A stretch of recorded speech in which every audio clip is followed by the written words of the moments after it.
This story will not romanticize the past.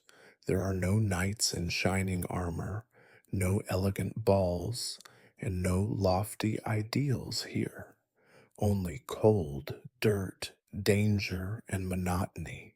Only endless fatigue and the struggle to survive. You will find yourself inside this world as if it were your own life, waking up on a damp attic floor, sharing a straw mattress with desperate people, using music to save yourself from hunger and violence, and being invisible in unnecessary day after day. But before you get comfortable, please like the video, subscribe to the channel, and let me know in the comments which city you're watching from and what time it is there.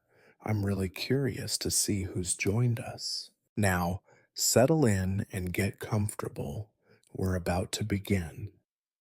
You wake on a bed of straw that could not be called a bed by any living soul who values their back, neck, or health. Above, the crooked roof beams creak, the wood swollen with centuries of damp, and somewhere in the thatch a rat gnaws at something.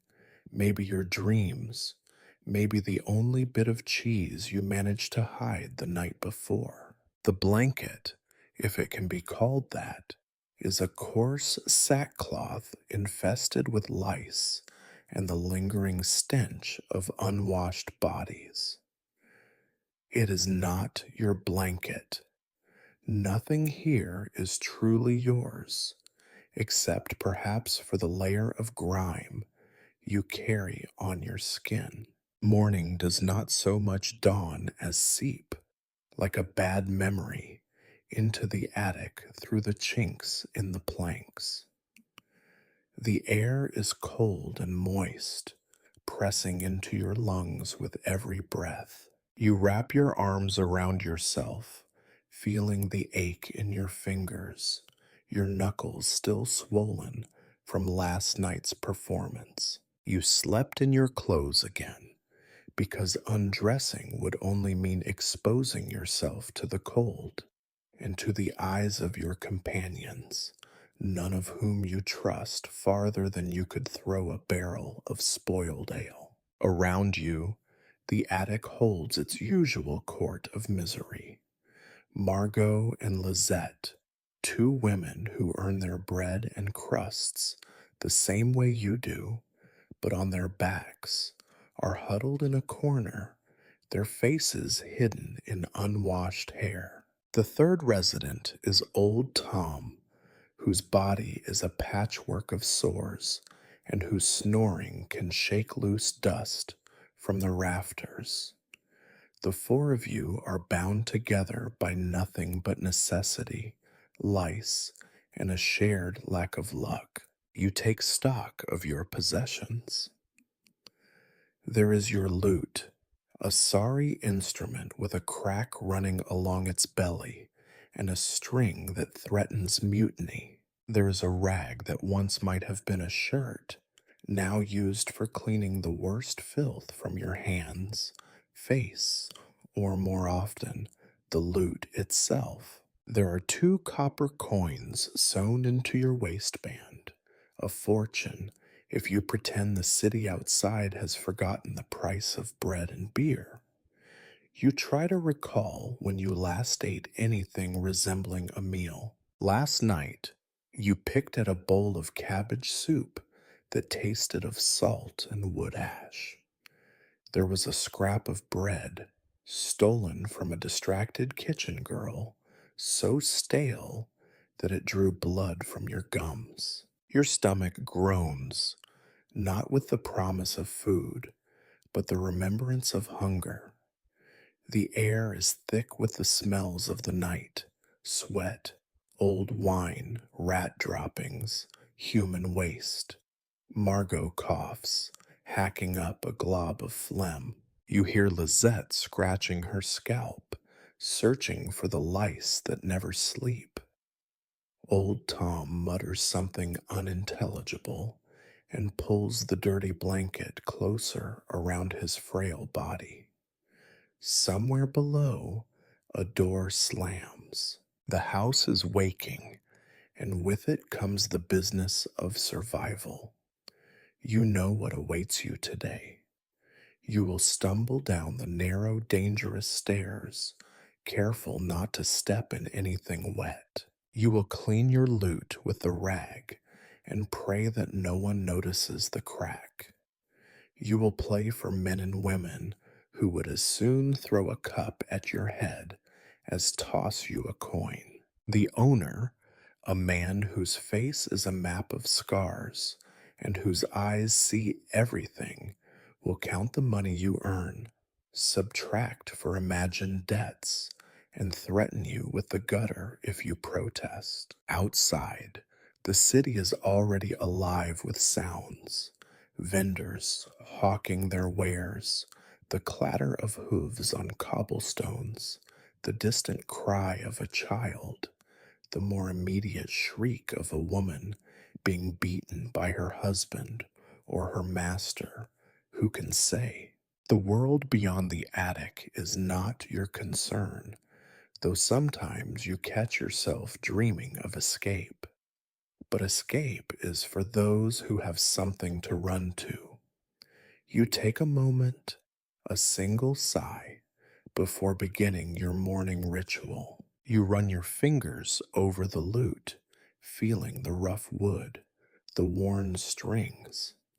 You murmur the first lines of a song, not for beauty or art, but for practice, for survival. You stretch your back, wincing as a sharp pain reminds you that you are, in fact, not young anymore. Not that you were ever truly young here. Downstairs, the tables are being scrubbed with filthy rags, the benches wiped down for the next round of customers.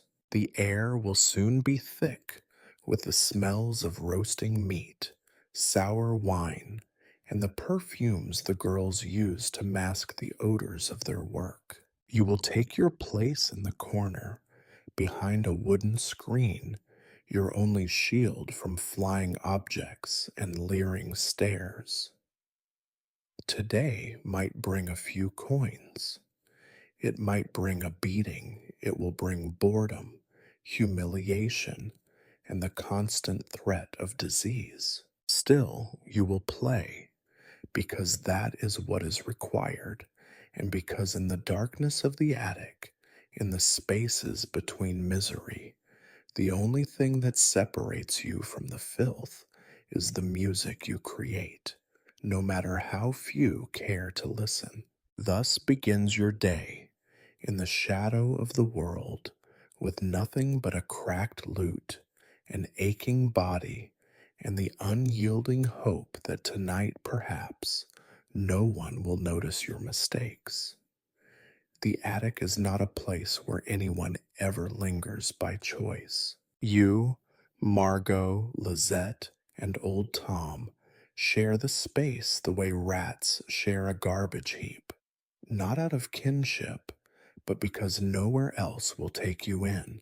The fact that you all ended up in this particular corner of the world feels like some kind of cosmic joke, though the punchline, as ever, is misery. Lizette, with her matted hair and hopeless, hungry eyes, is the first to stir properly. She mutters something sharp and cynical, a curse for the morning, for the chill, and for the lice that she scratches out of habit as much as necessity. Margot is slower, but her awakening is announced with the sound of hacking, throat-wrenching coughs that spray phlegm onto the warped floorboards. She hawks and spits, checks her teeth, some of which are still holding on, though not for much longer, and then sighs.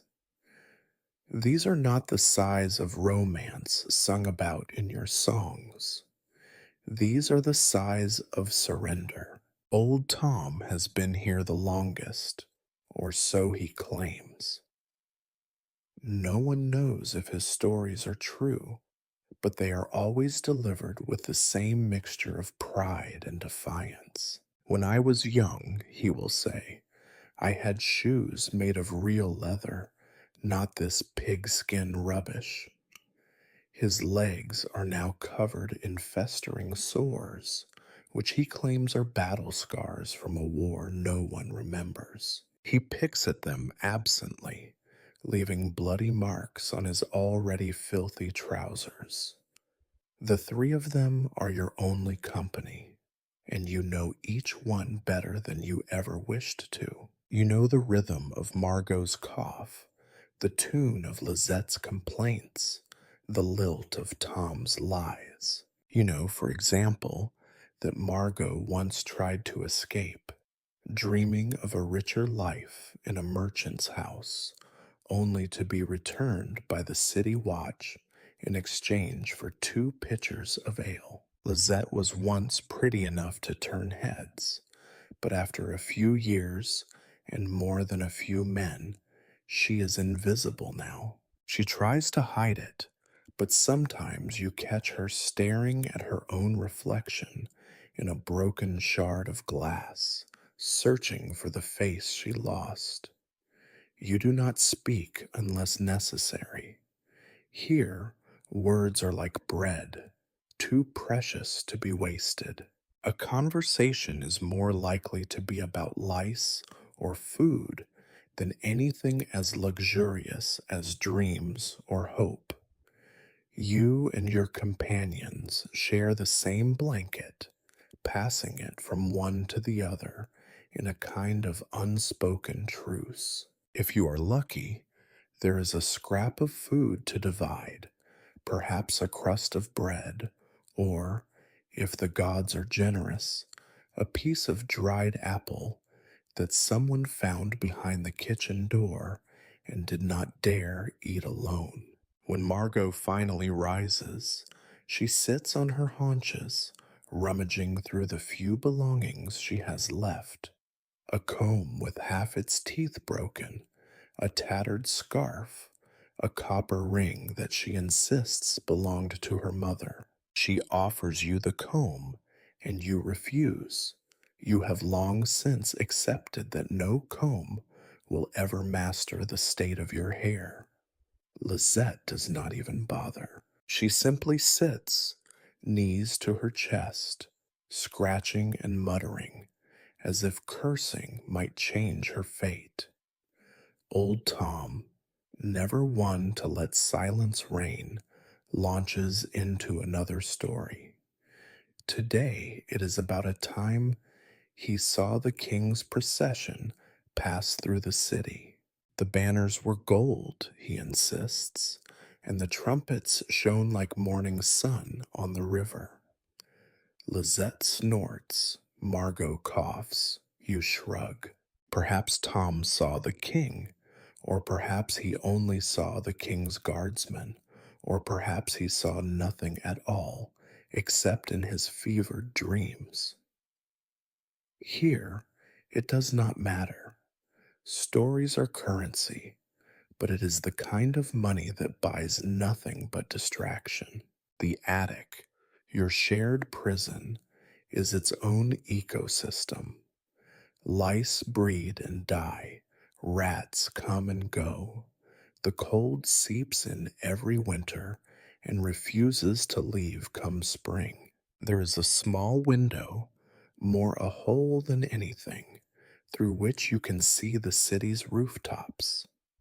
Sometimes, when the wind is just right, you can smell bread baking in the streets below. More often, you smell sewage and rotting garbage. The only thing that changes is the level of discomfort. Some days, old Tom's cough is worse, and you wonder if this will be the week he dies. Some days, Margot gets a black eye from a customer who did not want to pay, or Lizette returns from her evening's work missing another trinket. You keep your own losses to yourself. The others do the same. As you sit, picking lice from your own hair, you think back to the time you once imagined a life on the road, playing your lute for princes and merchants, earning applause and coins in equal measure. That dream is as dead as the mouse curled up in the corner of the attic, its fur stiff and gray. You consider saying something to the others, a joke, perhaps, or a song lyric. Instead, you swallow the words and scratch at your skin. There is no privacy, not even the illusion of it. You relieve yourself in the chamber pot, careful not to look at the others, careful not to step in the puddles left from the night before. Old Tom laughs when you wrinkle your nose, and Lizette spits on the floor in response. Dignity is a memory, and shame is something for people with softer beds. Below, the sounds of the house are beginning in earnest, voices raised in argument, the clatter of pots, the muffled groan of a woman already earning her keep. The day's business calls, and you all know it. The attic is a place of retreat only for the briefest of moments, and then it is time to descend into the filth and fury below. You stand, stretching your aching back, gathering your few possessions, the cracked lute, the ragged shirt, the coins. Margot wraps herself in her scarf. Lizette drags her feet to the stairs, and old Tom picks up his stick, muttering about the unfairness of it all. No one wishes each other good luck. Here, luck is as rare as a clean blanket. You descend together, a parade of poverty, down to where the world expects you to play your parts. No applause waits for you, only the promise of another day, another round of hunger, cold, and humiliation. Descending the rickety ladder from the attic to the main floor is always a trial, not because the steps threaten to collapse, which they do, but because every descent is a crossing into another circle of hell, one that trades the privacy of misery for the public spectacle of it. The stairwell is narrow, and your shoulder scrapes the wall, dislodging flakes of whitewash and revealing the bruised wood beneath. The light here is a mixture of sickly dawn and the last glow of guttering candles, barely strong enough to outline the filth in which you live. The first thing that strikes you is the smell, a heady bouquet of spilled wine, sweat, and things better left unnamed. There are stains on the floorboards that tell the story of the night before, some fresh and sticky, others old and black, soaking into the wood with the finality of death. Somewhere to the right, you hear a rat rustling through a pile of rags. No one bothers to chase it away. The rat, like you, is simply trying to get by. You step over a puddle, maybe beer, maybe something less pleasant, and make your way to the hearth. The fire is a sullen thing this morning, reluctant to do its work. The kitchen girl, eyes rimmed with red, scolds the flames and adds another piece of damp wood, which only produces more smoke. She does not look at you. She never does. You are invisible to her, just another fixture of the house, like the empty wine jugs lined up along the wall. Your first task of the day is to check your instrument. You keep your lute on a high shelf, as far from the chaos as possible, but nothing is truly safe here. Last week, you found it with a greasy thumbprint across its back, the result of a drunk reaching for balance and finding only your lifeline. The crack along the belly of the instrument has deepened, and one string is now wound so tight you fear it may snap in the middle of a song. You pull it down and run your hand across the wood. It feels warm, alive, almost sentient in its suffering. To clean it, you use a rag that once might have been a shirt. It is stiff with old sweat and filth, but it is all you have. The strings are sticky with last night's wine, so you wipe them and hope that the residue will add a depth of tone rather than a sour note. You pluck at the strings, tuning by ear, careful not to let the tension rise too much. A broken string means a day without work, and a day without work means, well, best not to think about that. The owner of the house, known to everyone as Master Eudes, appears in the corner of your eye. He moves with the confidence of a man who owns everything he sees and most things he does not. His face is a battlefield of scars, each one the result of a fight he claims to have won. His eyes are small, bright, and always moving, missing nothing. He glances at you, then at the lute, and then back again. Play something, he orders, voice rough as gravel.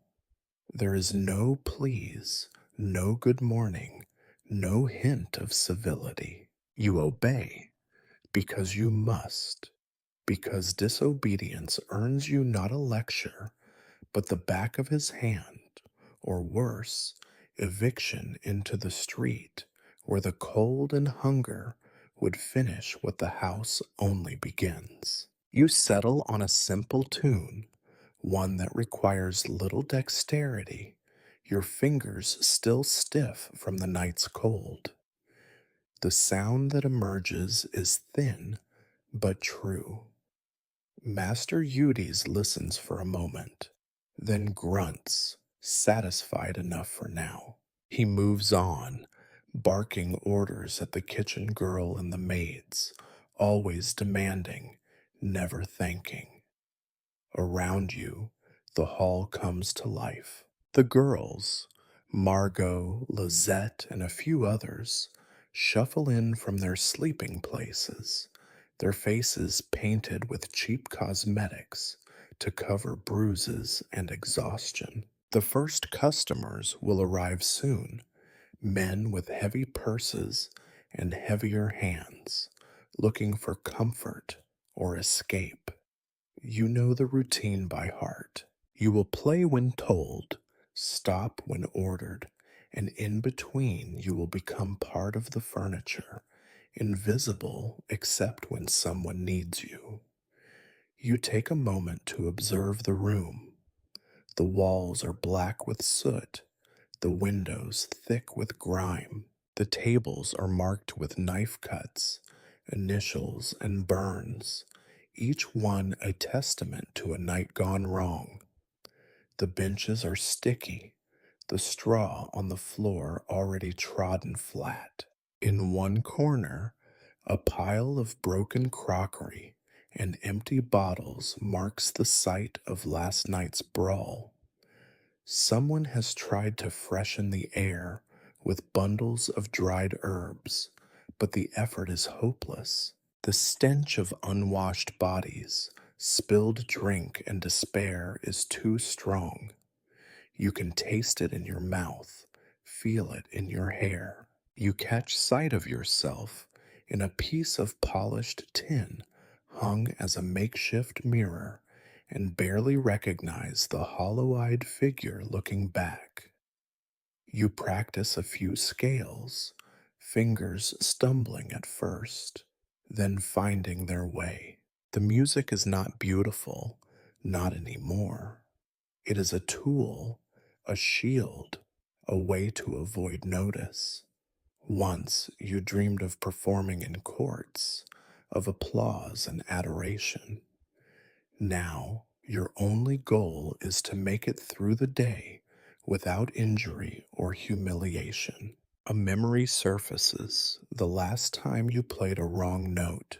Master Eudes poured a bucket of slops over your head in front of the entire house. The laughter of the girls, the jeers of the customers, the sting of cold refuse in your eyes and nose. It lingers with you still. You do not make mistakes anymore, not because you have become a better musician, but because fear sharpens your focus more than any teacher ever could. The house is not silent, even in the morning. There is always noise, the scrape of chairs, the clatter of dishes, the muttered curses of the serving girls. Someone upstairs is weeping. Someone in the alley is singing, off key and alone. The city outside wakes with you, but its music is harsher, less forgiving. You finish tuning and take your place in the shadowed corner reserved for musicians. The stool is rickety, threatening to collapse beneath you, but it holds for now. You set your lute across your knees and look out over the empty tables. Soon they will fill with men and women hungry for distraction, for a momentary escape from their own lives. You will give them music, not joy, not art, but a brief relief from the grind of existence. You think of leaving sometimes, of walking out the door and never looking back. But then you remember the cold, the hunger, the danger waiting in the streets. Here at least you have a roof, a scrap of food, a place to sleep. Here you have a role to play, a mask to wear, and as long as you play your part, you survive. You hear the door creak open as the first customer steps inside, and you know your day has truly begun. In the house of delights, there is no such thing as true quiet, not even at dawn. As you clutch your battered lute, waiting for the day's first task, you are forced into the role of silent witness to the early rituals of the trade. The world downstairs is a different country from the attic, one where the misery is louder, the bargains sharper, and hope is as thin as the broth served to the girls when the bread runs out. You do not belong to this place, not really, but you do not belong anywhere else either. You are both participant and observer, never quite one of them, never truly apart. Your job is to be useful, invisible unless needed, as replaceable as a chamber pot or a rusty knife. In your better moments, you imagine yourself a ghost haunting the living, but ghosts do not have to eat or dodge blows when the master is angry. From your corner, you watch Master Eudes, the brothel's self-styled emperor, begin his rounds. He barks orders with the practiced authority of a man who has never heard the word no. His voice is loud enough to echo from the beams, waking even the laziest servants and sending a chill through those who were hoping for a few minutes extra rest. Every morning, his face is red from last night's drinking, and his mood is as foul as the slop bucket by the kitchen door. Today, his first meeting is with Bastian, the closest thing the house has to a bouncer. Bastian stands with his arms crossed, face expressionless, listening as Eudes hisses about unpaid debts and stolen wine. The conversation is not private. No conversations here ever are. Every word is spoken for all to hear, a warning and a threat. The girls hover nearby, pretending to clean, but you know they are listening as intently as you are. The topic of the day is money. How much was made? How much was lost? Who failed to collect from the drunk who staggered out at midnight? Eudes lists names, some spoken with grudging approval, most with the acid bite of disappointment. Bastian nods, taking note of who will be punished later. You shift on your stool, careful not to draw attention. You are rarely mentioned in these morning assessments, but you have seen what happens to those who are. The house is full of debt. Everyone owes something to someone, whether it is coins, favors, or the promise of future service. The debts are never truly paid. They simply change shape, passed around, like the cheap wine served to customers. You owe Eudes for your room in the attic, for the bread you eat, for the privilege of playing each night. The amount grows every week, a tally kept in his head, impossible to argue or escape. It is a system designed to keep you here forever. As the business of the day grinds on, you hear the girls gossiping in low voices. They trade stories about their clients, swapping news of who is generous and who is dangerous. Some speak of dreams, marriage to a kind customer, escape to another city, a secret stash of coins hidden in a chimney. You know these dreams are mostly lies, told to pass the time or give shape to hope. The house has a way of swallowing ambitions, grinding them into dust beneath the heels of men like Eudes. Your place in the hierarchy is precarious. You are not quite servant, not quite guest, not quite family.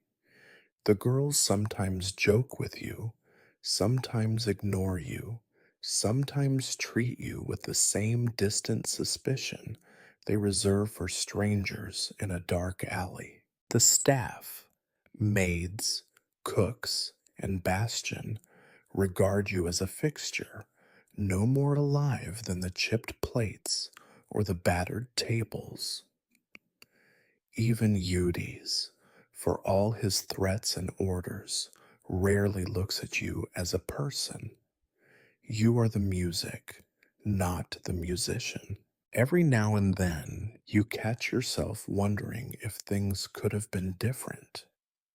If you had learned a trade, if you had a family, if you had been born with a stronger back or a cleverer tongue. But these thoughts are dangerous. They lead to longing, and longing leads to mistakes. You have seen what happens to those who hope too loudly. A shriek of laughter erupts from one of the tables where Margot and Lizette are sitting. They are sharing a joke at someone's expense, and for a moment you almost smile, but then you remember where you are, and the moment passes.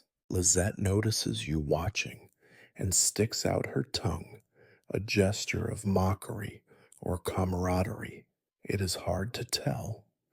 Your lute sits heavy in your hands, the wood scarred by years of neglect. You remember when you first began to play, how each note felt like a promise, how music seemed to offer a way out. Now your songs are weapons and shields, played to pacify drunkards, to drown out arguments, to create the illusion of warmth in a place defined by its chill. As the morning progresses, You become attuned to the house's rhythm, the barked commands, the clatter of dishes, the shuffle of tired feet. You listen to Bastion threatening a debtor in a voice so low it is almost kind. You watch as a serving girl tries to scrub a bloodstain from the floor, her face blank, movements practiced. Nothing surprises anyone here. Not violence, not betrayal, not loss. You overhear snippets of conversation between Eudes and a city official who stops by for his weekly gift. They talk about bribes and favors, about the need to keep certain guards well fed and certain priests well paid. You learn more from these casual exchanges than you ever did from your old teachers. You realize that survival here is not about strength or wit, but about learning to keep your head down, to listen more than you speak, to sense trouble before it finds you. For a brief moment, you catch yourself humming under your breath. The tune is an old one, something your mother sang when she thought no one was listening. The melody twists in your mouth, bitter and sweet. You stop yourself, remembering that music here is not for comfort or beauty.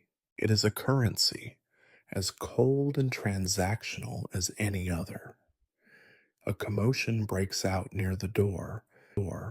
Two men arguing over the price of a girl. Eudes wades in, shouting, while Bastion moves to block the exit. You consider looking away, but you have learned it is better to be alert. Fights often end with something broken, a nose, a jug, a string on your lute if you are unlucky.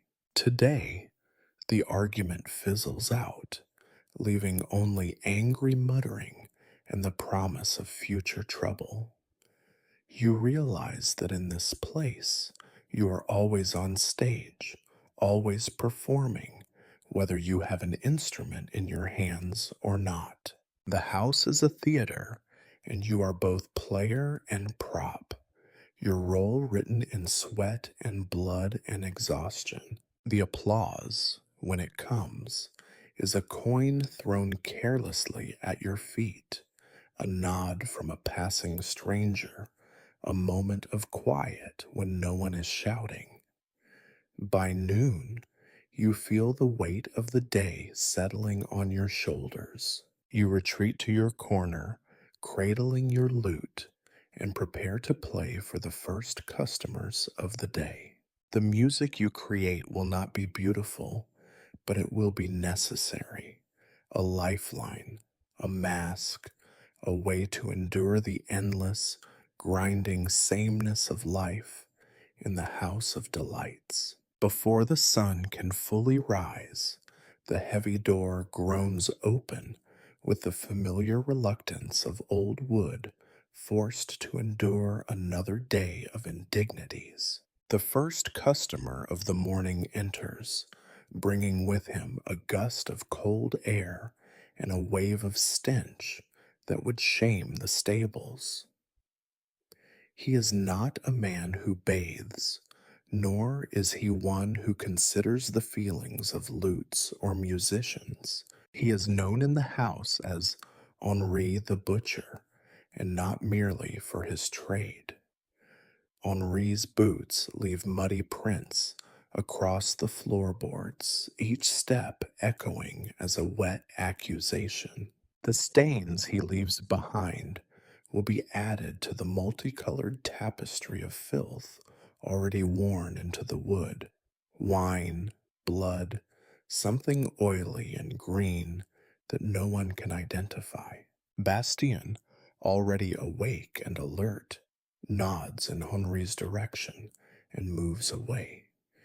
Even he knows not to intervene unless things truly get out of hand. Henri sits at a table near the hearth, sighs heavily, and demands his usual, a mug of the cheapest, sourest wine available, and the company of something soft, as he always phrases it. The girls scatter, casting you half hearted glances, equal parts sympathy and relief that his attention is not fixed on them yet. But before he can claim a companion, Henri slams his fist on the table and turns his bloodshot gaze toward you. Play, he growls. Something fitting, none of your pretty tunes. The command is not negotiable. You nod, pretending calm, and settle your cracked lute across your lap. Your hands are already trembling, but you force your fingers into action, picking out the opening notes of a dark, slow ballad. You choose a song that tells of love, betrayed and doomed men, something to match Henri's mood and the house's sour morning. Henri closes his eyes. You are grateful. His gaze feels like a physical blow. You play, each note a step through a minefield, careful not to slip, not to falter, not to let your voice waver or your fingers stumble. Here, music is not a gift or a joy. It is a survival tool, and every mistake is punished. Once, you played for applause. You remember those days dimly, like a half remembered fever dream. Now, applause has been replaced by the threat of violence. If you miss a chord, if you sing off key, the best you can hope for is a stream of curses. The worst, a thrown mug, a beating, or the loss of your place in the house. You recall all too vividly the time you erred during a rowdy evening, and Master Eudes responded by hurling a bucket of spoiled stew at your head, much to the delight of the drunken crowd. As you play, the world narrows. There is the ache in your fingers, the taste of bile in your throat, and the relentless gaze of Henri the butcher. He hums along tunelessly, sometimes mumbling new lyrics of his own, each more crude and dismal than the last. You keep your face blank, as neutral as the battered wall behind you. When you finish the first song, Henri demands another, then another. His requests grow stranger, veering from sad tales to ribald drinking songs and back again. You comply, trying not to think of the blisters on your fingertips or the way your back screams from hours perched on the splintered stool. The room fills slowly with more customers, each one greeted with a mixture of resignation and forced cheer by the girls. The day's business has begun in earnest, but for you, the morning is already old.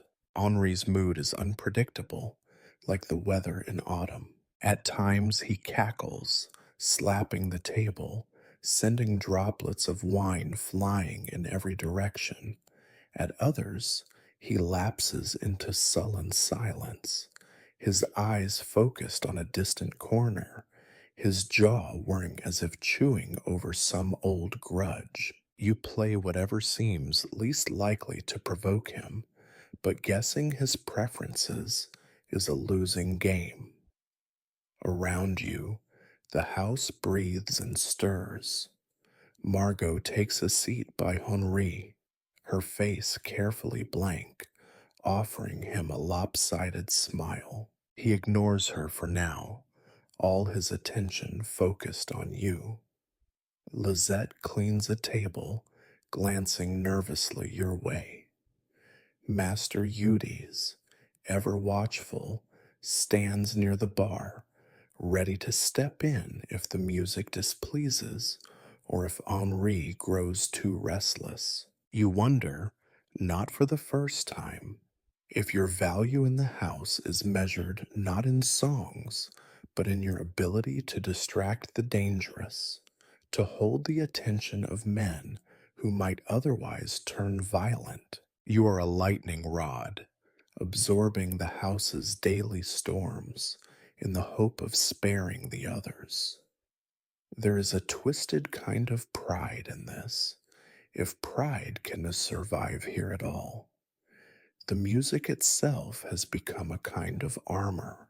You slip into the repetition, the familiar shapes of chords and words, letting the rhythm numb your mind.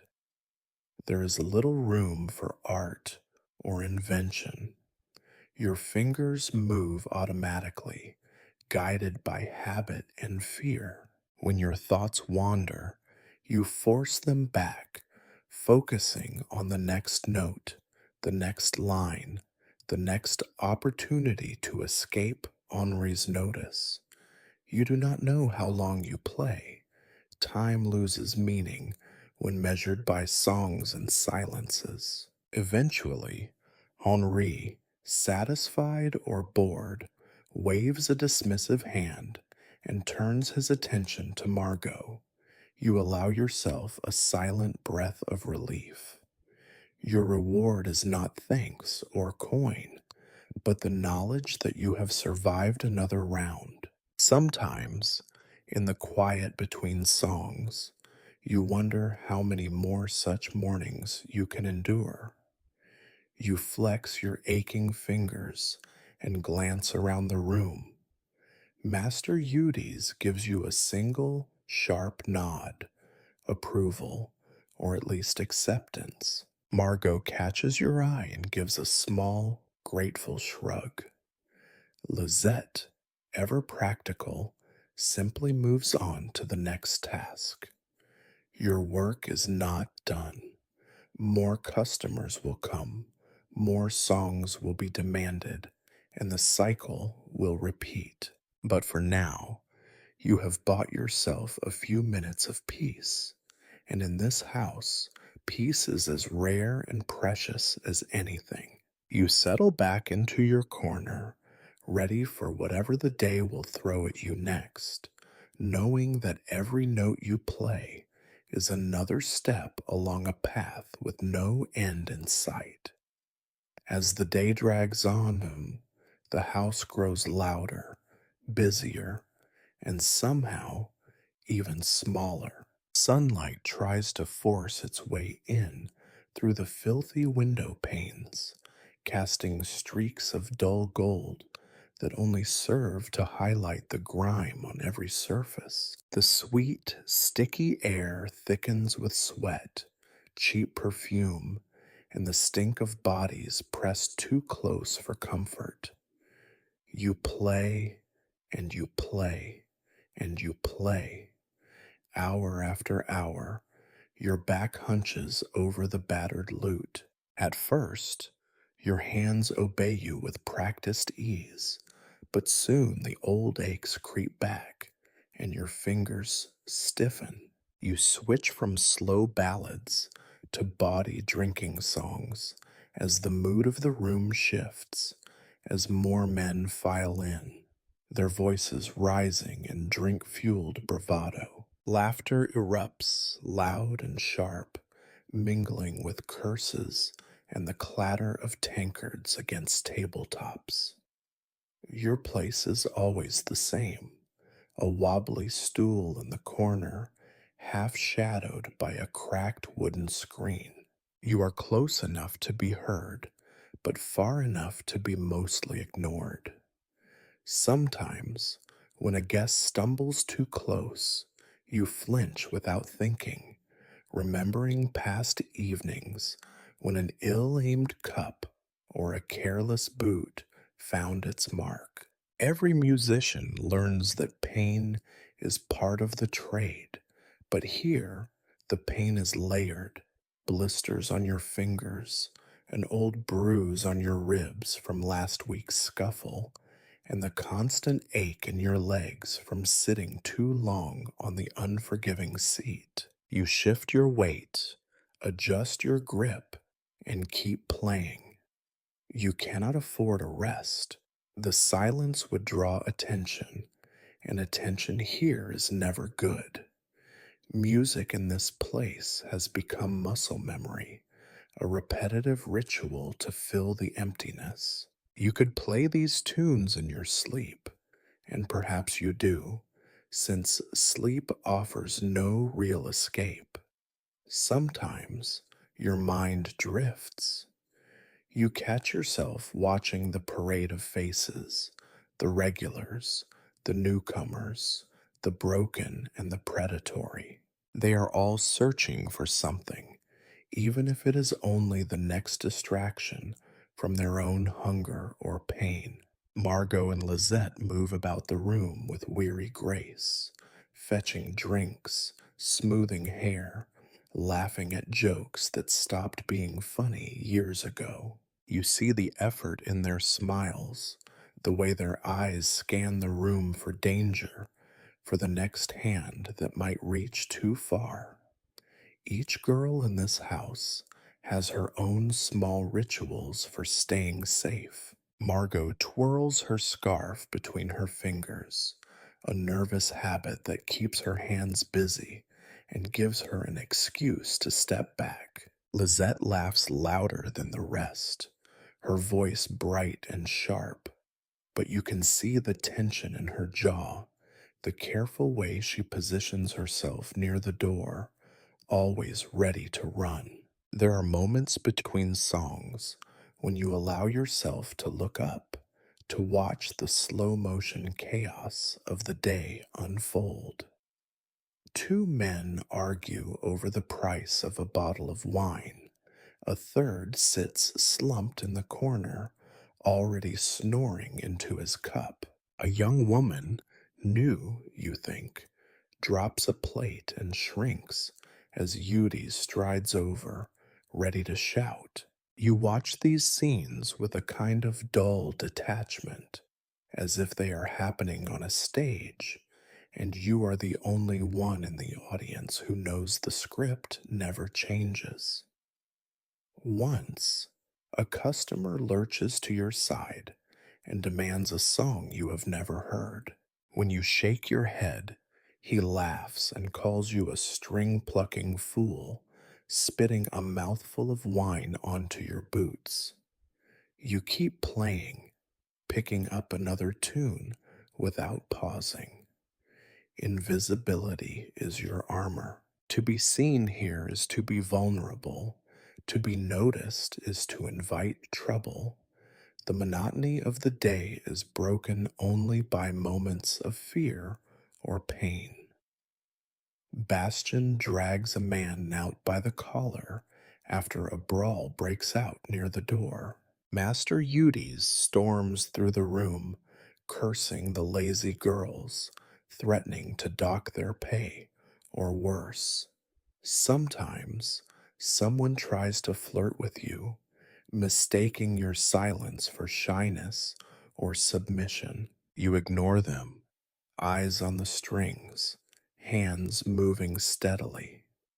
Your job is to keep the music going, to keep the peace, to be the unremarkable background to everyone else's story. As the hours wear on, the blood from your broken blisters stains the wood of your lute. You wrap a rag around your fingers and keep going. Hunger gnaws at you, but you do not dare ask for food until the lull between afternoon and evening when the kitchen is briefly empty. You are used to this.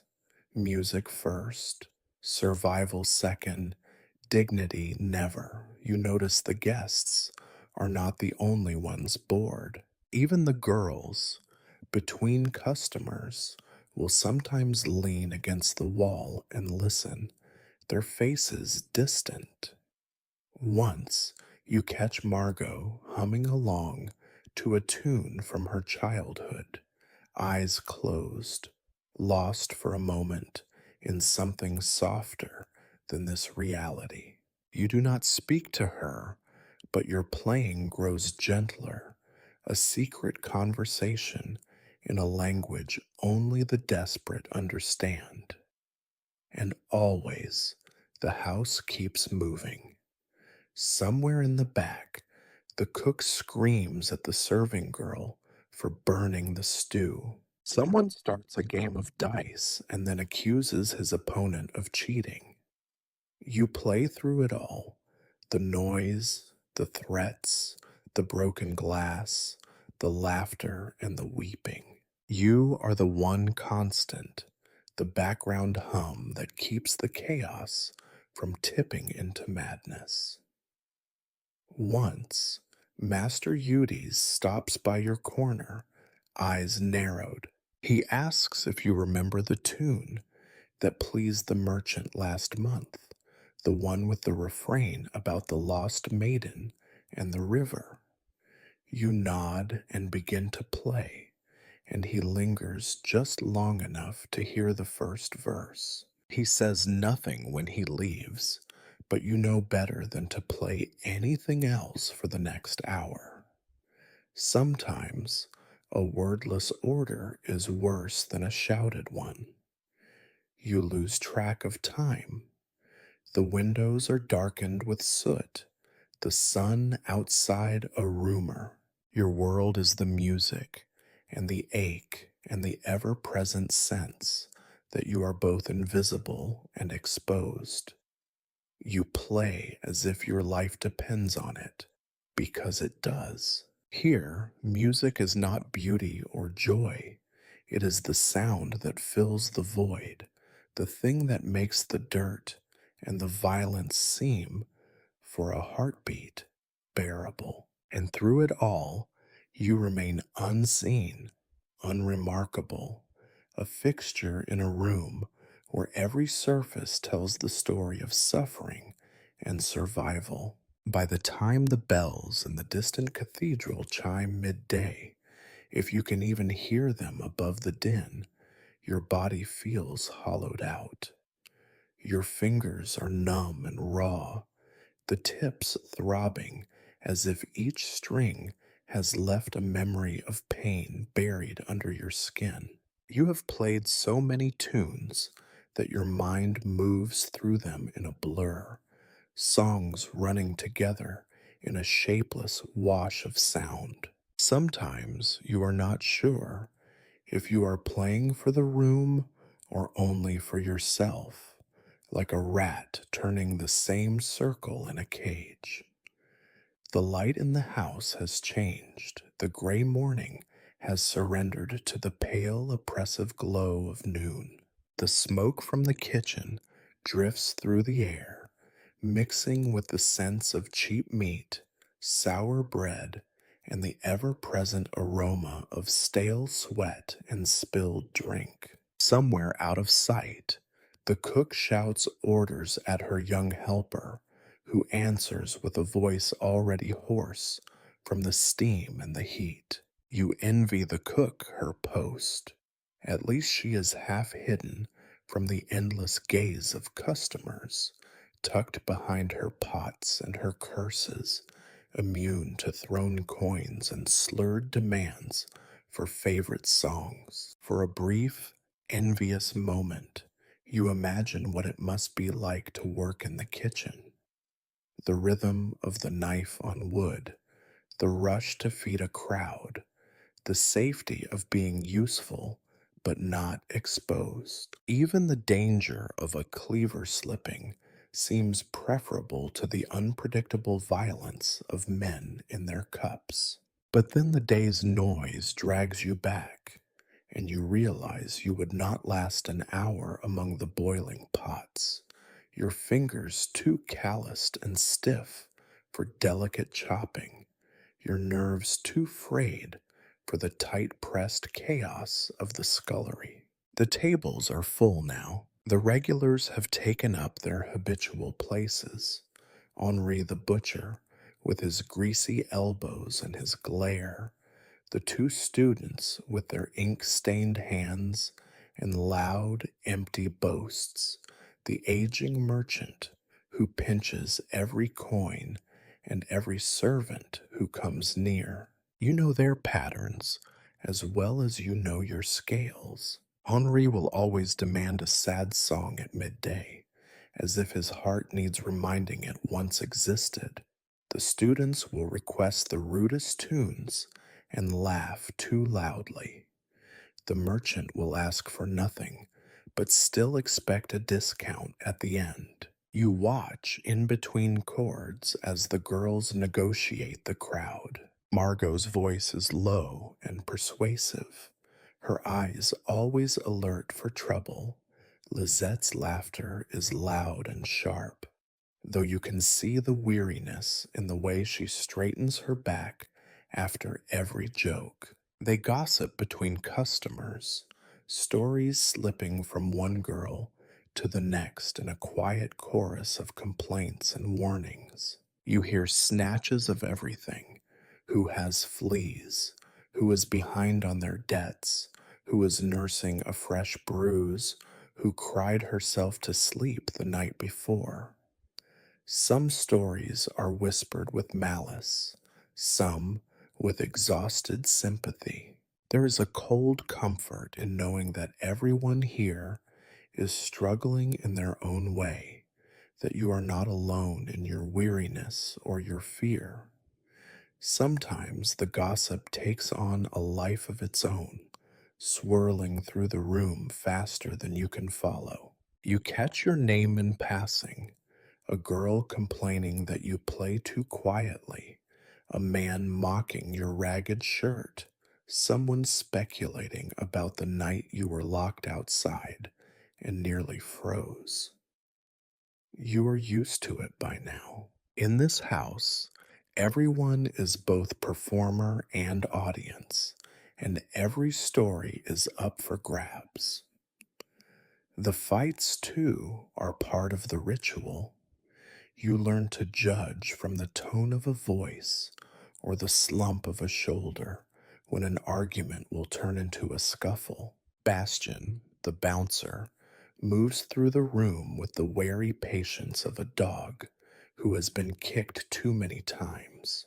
Sometimes a fight ends with nothing but angry words and a spilled drink. Sometimes it ends with blood on the floor and Master Eudes docking everyone's pay for damaged property. Today's squabble is between a student and a man who claims to be a knight. Their voices rise above the rest. Accusations of cheating, insults hurled back and forth. You keep playing, eyes down, but you are listening as intently as everyone else. The argument fizzles when Bastian lays a heavy hand on the knight's shoulder and threatens to throw them both out. For a moment, there is quiet. Then the room picks up its old tempo, as if nothing happened. You find, sometimes, a strange solace in these dramas. They are distractions from your own pain, stories to occupy your mind when the music becomes too much to bear. You invent new endings for the gossip: Margot running away to become a nun, Lisette poisoning a violent customer, Bastian revealed as the illegitimate son of a duke. The stories are as real to you as the blister on your palm or the ache in your lower back. Your hunger sharpens as the afternoon crawls on. You watch the plates of food as they move from kitchen to table: bowls of greasy stew, hunks of bread, the occasional treat when a generous customer orders more than he can eat. If you are lucky, Margot or Lisette will sneak you a crust or a bone, hidden in a napkin or tucked beneath a mug. Sometimes, if Eudes is in a good mood, you are allowed a plate after the guests have finished, picking over what remains like a scavenger after the wolves. The day blurs. The songs repeat, but no one notices except you. The rhythm of work, play, pause, eat, play, becomes as steady as a heartbeat. It is easy to lose yourself in the monotony, to forget that time is passing at all. Outside, the city lives its own life. Vendors calling, carts rattling over cobblestones, the distant toll of another bell. But here, in this airless room, time is measured only by hunger, exhaustion, and the low hum of gossip and resentment.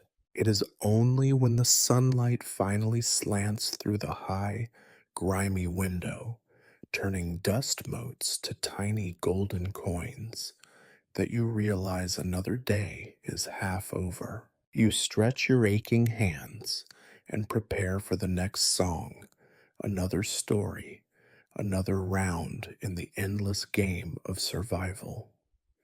Somewhere in the back, you hear the kitchen girl laugh at a joke you cannot quite make out. For a second, the sound seems almost hopeful, almost real. Then it is gone, swallowed by the noise of the room and the weight of your own fatigue. You keep playing.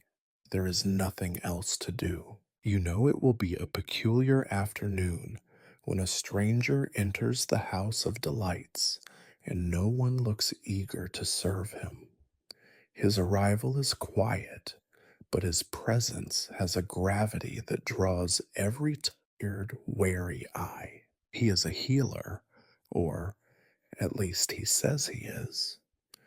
Around here, such claims are met with a mixture of hope and suspicion, since healers are nearly as likely to kill you as save you, and a cure often costs more than the original affliction. The man wears a worn leather satchel at his side, and his cloak is patched with old stains, blood, wine, or something worse. He smells of strong herbs and sweat. His hands are brown with dirt under the nails, though his eyes are bright and restless, always calculating. The girls know better than to make jokes. Everyone has their own aches, sores, and secret fears. Even Master Yudes gives the man a grudging nod, as if to say, so long as you pay or fix what needs fixing, you may stay. Lizette is the first to approach him. She has a sore on her thigh that will not heal, and though she tries to hide her limp, today it is plain as day. The healer examines her leg by the window, his fingers prodding the flesh without ceremony. You watch from your stool, forced into the role of musician, bystander, and unwilling chronicler. Your job is to play, to make a background of sound as he works, music to cover the embarrassment, to drown out her whimpers when he presses too hard or pours spirits into the wound. You begin to pluck a slow, wandering melody. It is not a tune you know, but something improvised, meant to fill the thick air. It is the music of discomfort, a dirge for the sick, the frightened, the resigned. No one applauds. The customers who remain watch with sullen interest, some grimacing, some turning away as Lizette cries out, and the healer mutters about bad humors and the filth of the city. Margot hovers nearby, chewing her lip. She wants the healer to look at a swollen tooth that keeps her awake most nights, but she is afraid of the pain, of the cost, of whatever he might find. Master Yudi steps in, asking for a tincture for his aching joints, and then quietly inquires if the healer has anything that shuts up a mouth for a few hours. It is a bad joke, but no one laughs. The healer only shrugs and hands over a small bottle of something brown and sour smelling. Eudes pockets it with a grunt, already forgetting the man's name. You play on, your fingers finding patterns in the noise.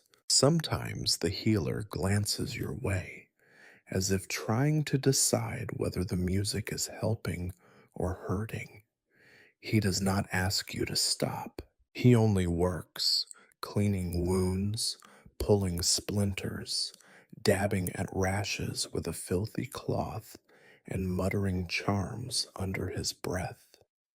His remedies are crude: raw onion for a cough, boiled roots for a fever, a strip of moldy bread pressed to a weeping sore. The girls grit their teeth and endure it. Pain is nothing new to them, but the hope of relief is always just enough to keep them still. You think back to another healer who came through years ago, a woman with a painted face who swore she could cure anything with holy water and a silver coin.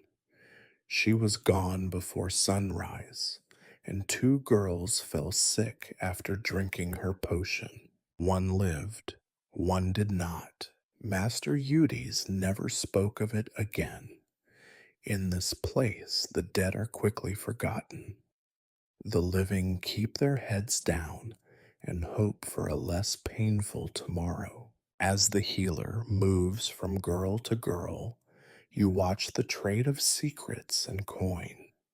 Some pay in what little money they have, others with promises or favors you would rather not imagine. No one believes in true charity here. Even illness is a commodity, a way for Eudes to threaten, to control, to remind everyone that safety and health are luxuries, never rights. A few customers try to ignore the proceedings. One drunken regular waves his mug and demands a bawdy tune to lighten the mood. You oblige with a quiet song about a milkmaid and a shepherd, your voice barely more than a whisper. The laughter is thin and nervous. No one really wants to be reminded of the outside world, where people live in fields and forests, where bodies are not broken down by work and want. The healer spends a long time with old Tom, examining the sores on his legs, prodding his swollen joints. Tom groans and curses, but submits to the indignity. Afterward, the healer hands him a bottle of clear liquid and warns him not to drink it all at once. Tom winks at you. He will ignore the warning, you both know that.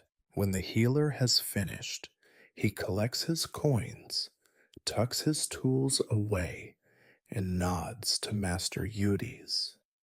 There is no gratitude exchanged, only the mutual relief that the ordeal is over.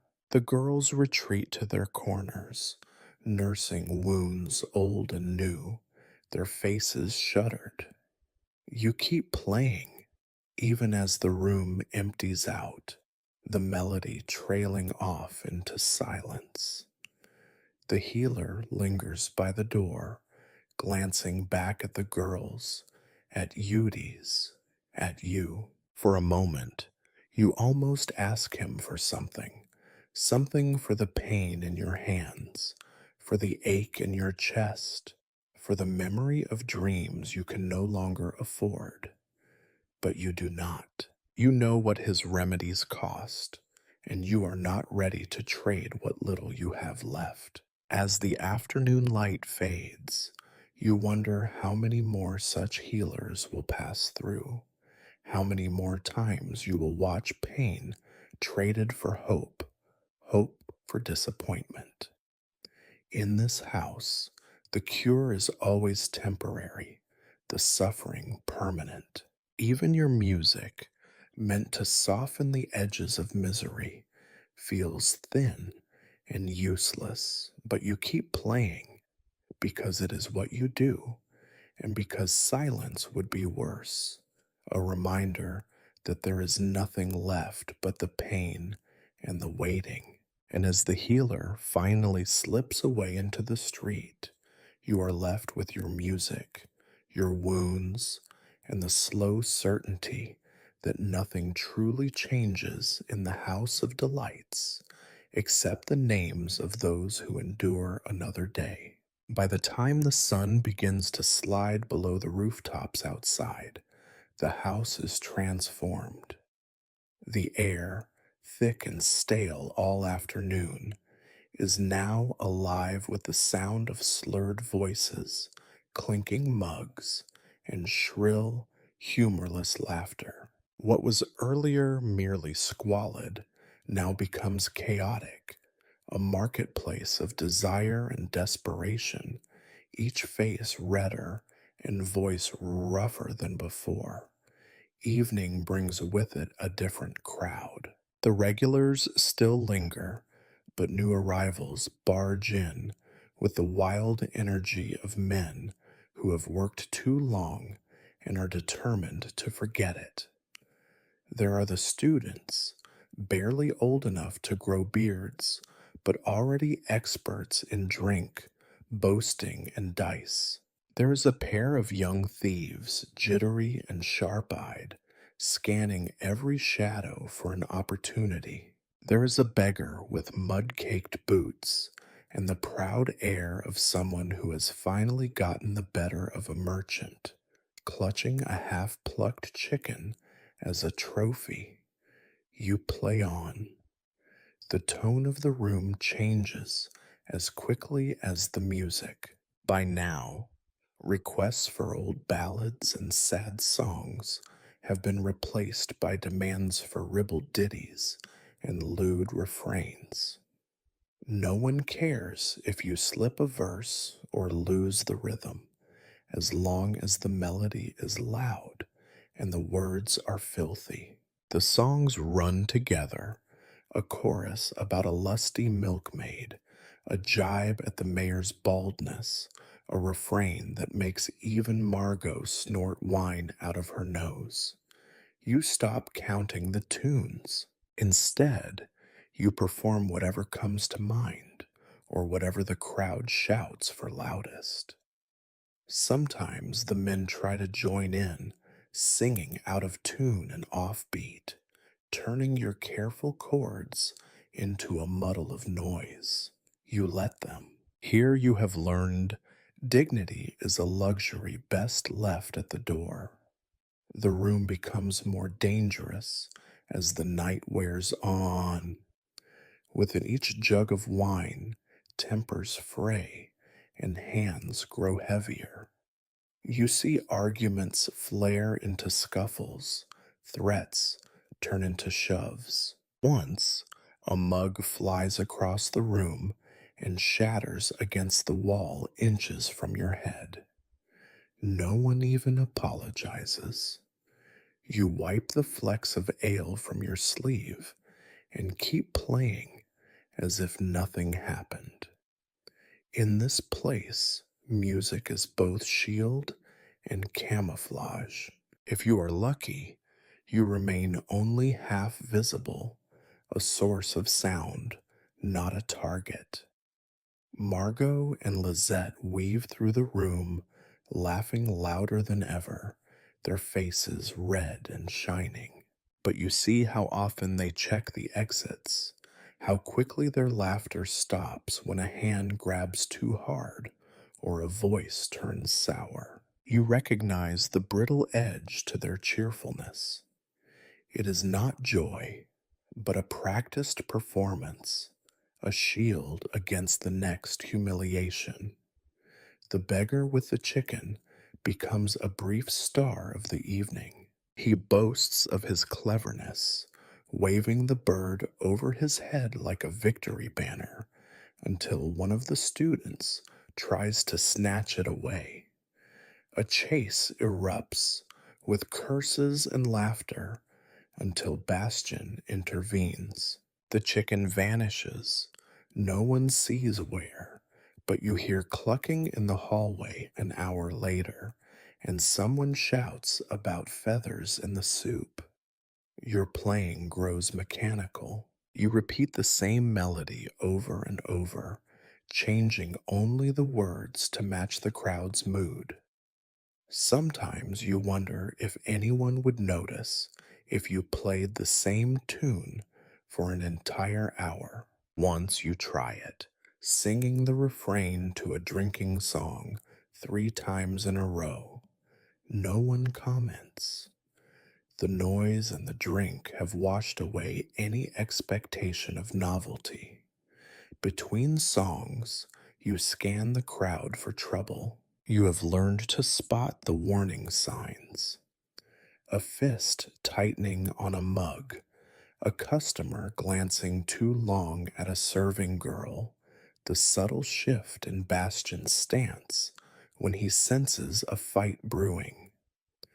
Master Eudes stands by the bar, arms folded, eyes cold. He watches everything, ready to step in if the chaos threatens his property, but otherwise content to let the night run its course. Sometimes your music is used as a distraction.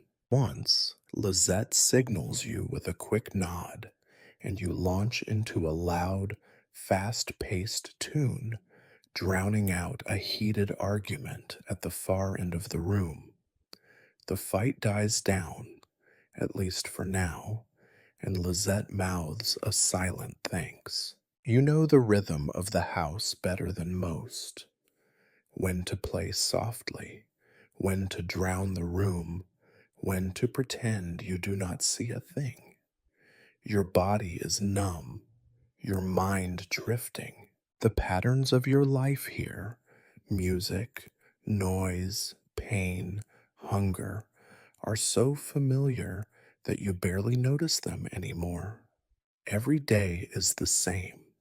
Every night, a loop of the same faces, the same threats, the same tired songs. You remember little of what you play, or for whom. Sometimes, the faces blur together, and you wonder if the people here feel the same way about you. As the night deepens, the line between performance and survival blurs even more. You sing with a sore throat, play with bleeding fingers, smile with a mouth that tastes of stale beer and exhaustion. The crowd only grows wilder, the laughter more desperate, the air thick with the promise of violence and regret.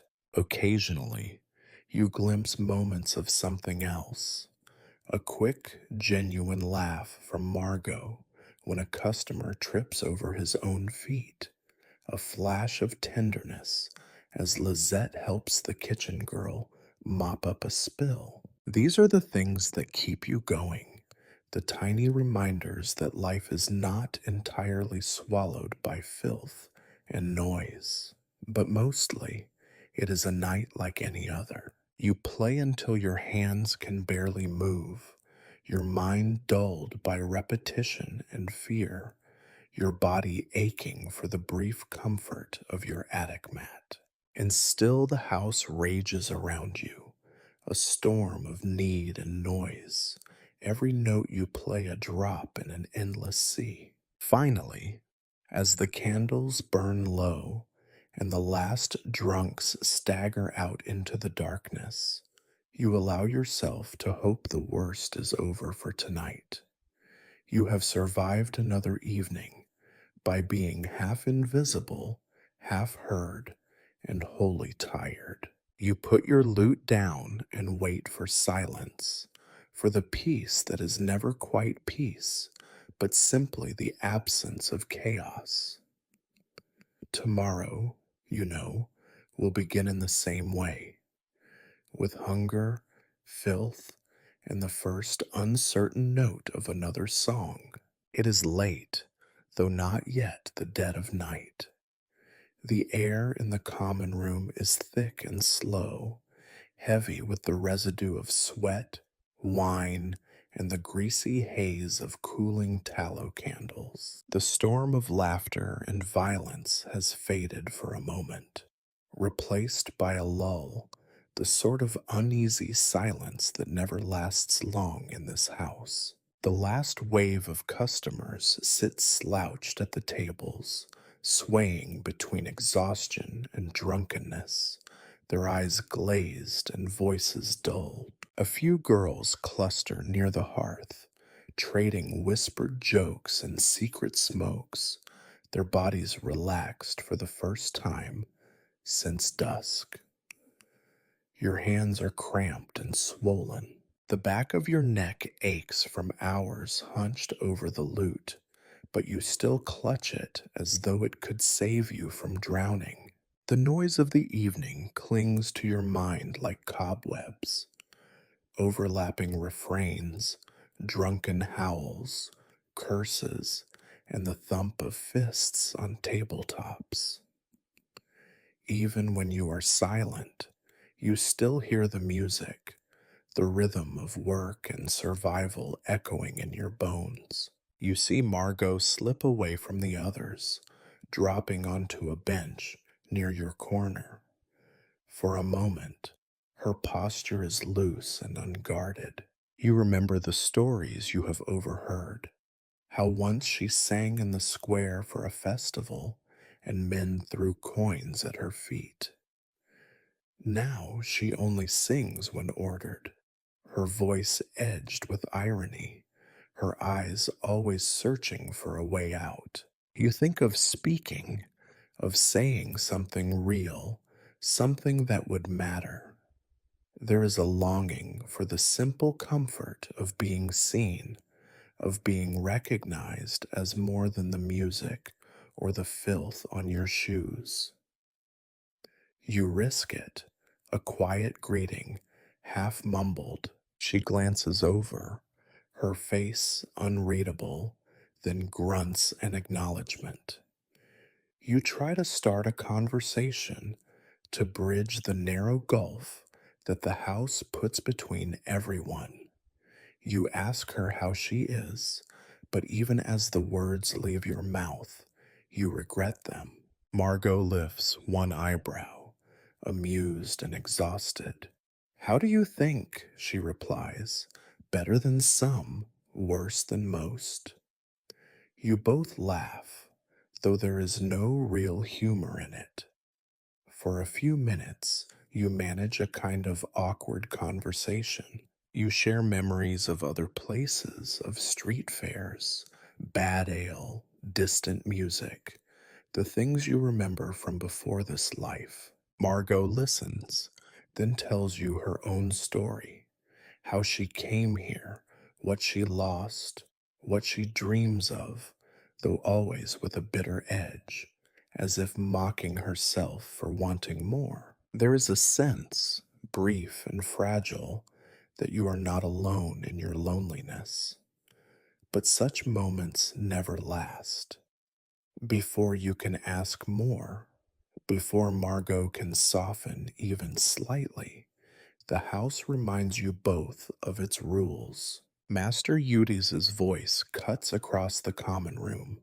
No time for resting. If you're not working, you're in the way. The other girls scatter, and Margot pushes herself up from the bench. She glances at you, her expression shuttered. The shared moment disappears as quickly as it came, snuffed out by necessity and fear. You do not resent her for it. Here, in the House of Delights, there is no time for friendship. You are not encouraged to know the other staff too well, not permitted to become a real person in anyone else's eyes. The less you know, the less you can betray. The less you feel, the safer you are. Everyone is replaceable, and attachments are dangerous. You have seen it before. Two girls whispering together too often, a musician caught sharing bread with a serving boy. The punishment is always swift and public, a lost shift, a beating, a threat of being turned out. Sometimes a new face simply appears the next day, and no one speaks of the missing one again. You return to your music, your back turned to the room, listening to the thump of Margot's footsteps retreating. The room grows noisy again. New arguments, laughter, a plate shattering on the stone floor. The hope of comfort, of conversation, of anything like kinship slips away. You feel lonelier in this crowd than you ever did on the streets. Still, you catch yourself watching the girls when you think no one sees. There is Lizette mending a tear in her sleeve by the dying fire, eyes focused, her mouth set in a thin line. There is old Tom, slouched in a corner, picking at his sores and muttering half forgotten songs. Each person in this house carries their own invisible burden. You wonder, not for the first time, what would happen if you all simply spoke the truth, admitted your exhaustion, your hunger for something better, your fear, but no one does. The house enforces its silence with small humiliations and large threats. The little kindnesses are hidden, a crust of bread tucked into a pocket, a quick word of warning when Master Eudes is in a rage, a borrowed rag to bind a bleeding hand. These are the only forms of friendship allowed, a covert alliance against the relentless tide of misery. You finish tuning your lute and prepare for another round of songs. As the noise rises again, you disappear into the music. It is easier to play than to talk, easier to be the background than to risk disappointment. You tell yourself it does not matter, that you have learned to survive without friendship, that the only thing you need is the next meal, the next night under a roof. But the truth is harder to silence. In rare moments, when the house is quiet, when Margot or Lizette catches your eye, you remember that you are still human, still hungry for something beyond the endless cycle of song and survival. Tonight, though, you bury that longing deep, the way everyone here does, and let the music fill the space where your voice should have been. As true night presses in, the brothel's common room becomes a pressure cooker, each guest and worker squeezed a little tighter by drink, frustration, and the long hours. Outside, the city is a black silence, broken by the occasional distant shout or the bay of a hungry dog. Inside, all pretense of civility has vanished.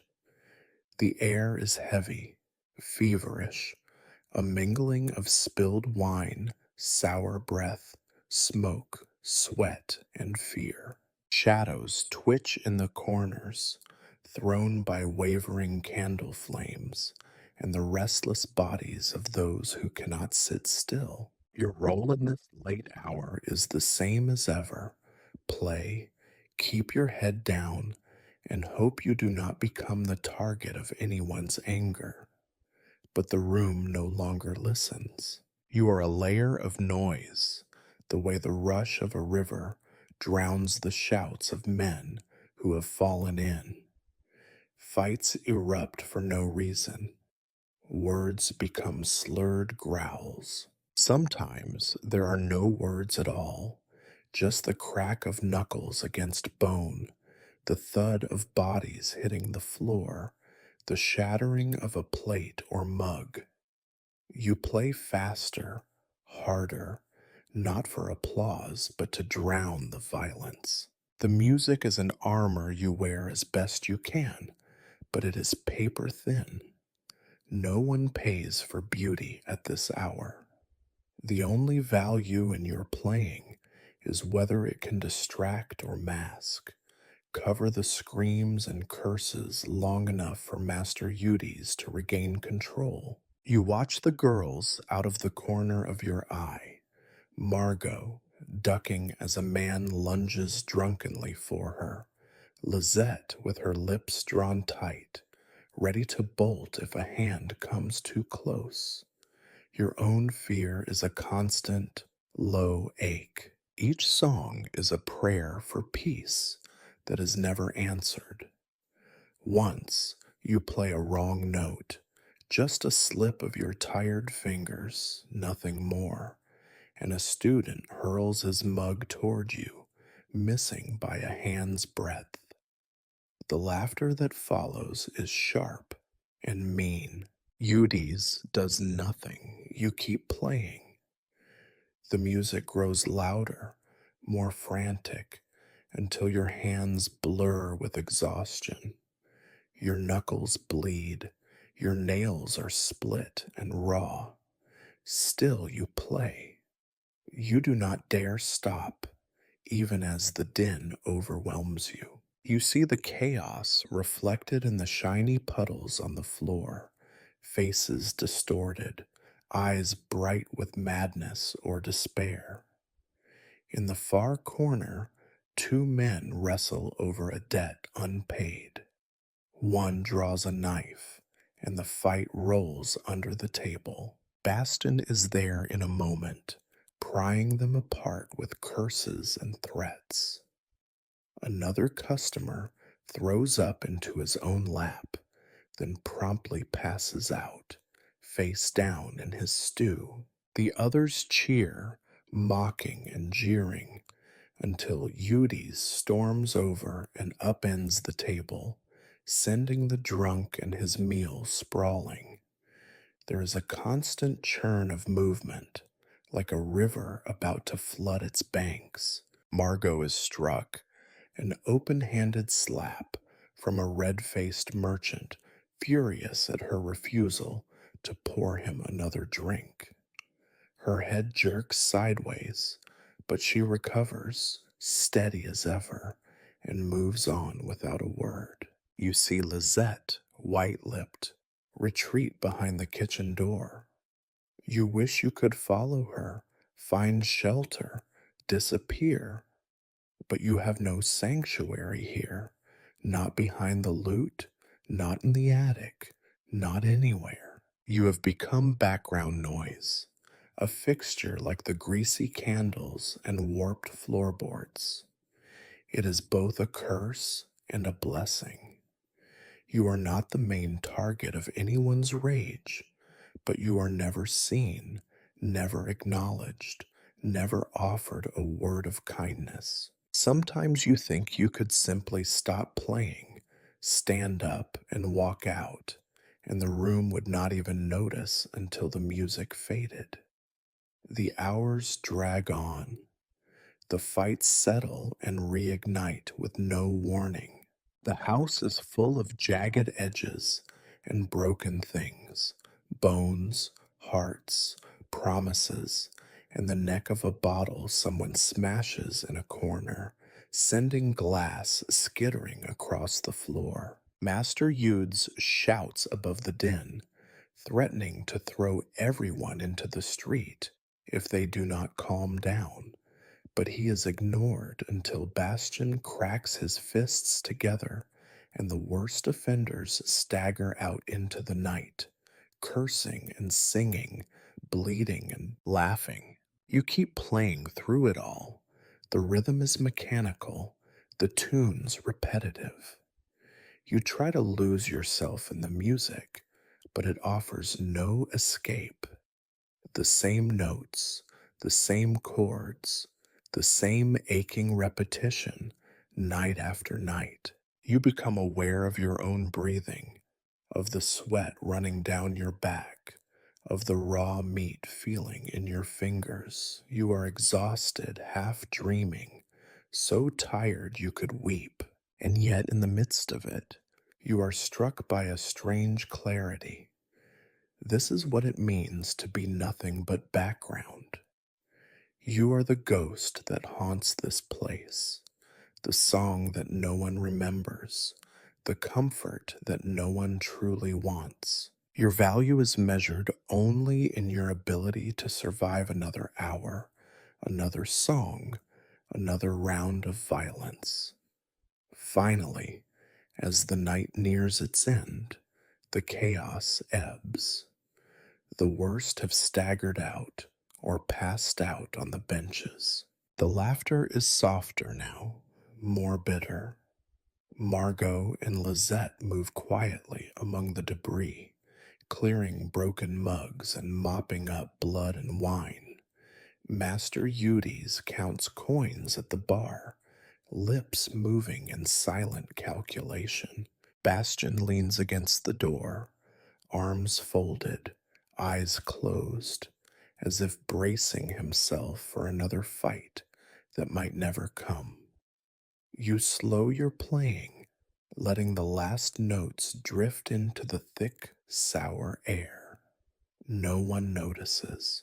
The room is already shifting into the next phase, the uneasy quiet before the dawn, when everyone is too tired to pretend they are anything but what they are: lost, hungry, afraid, and utterly alone. You place your lute across your knees and bow your head, waiting for the last customer to leave, for the order to clean up, for the moment when you can slip away to the attic and collapse. The violence, the frenzy, the noise, all of it will repeat tomorrow, and the day after, and the day after that. But for now, there is only this moment of exhaustion, this aching stillness, this brief illusion of peace before the darkness comes alive again. The final hours of night are a peculiar limbo. The house has not yet stilled, but the energy has soured. Gone is the careless violence of peak drunkenness, replaced by an anxious, brittle anticipation.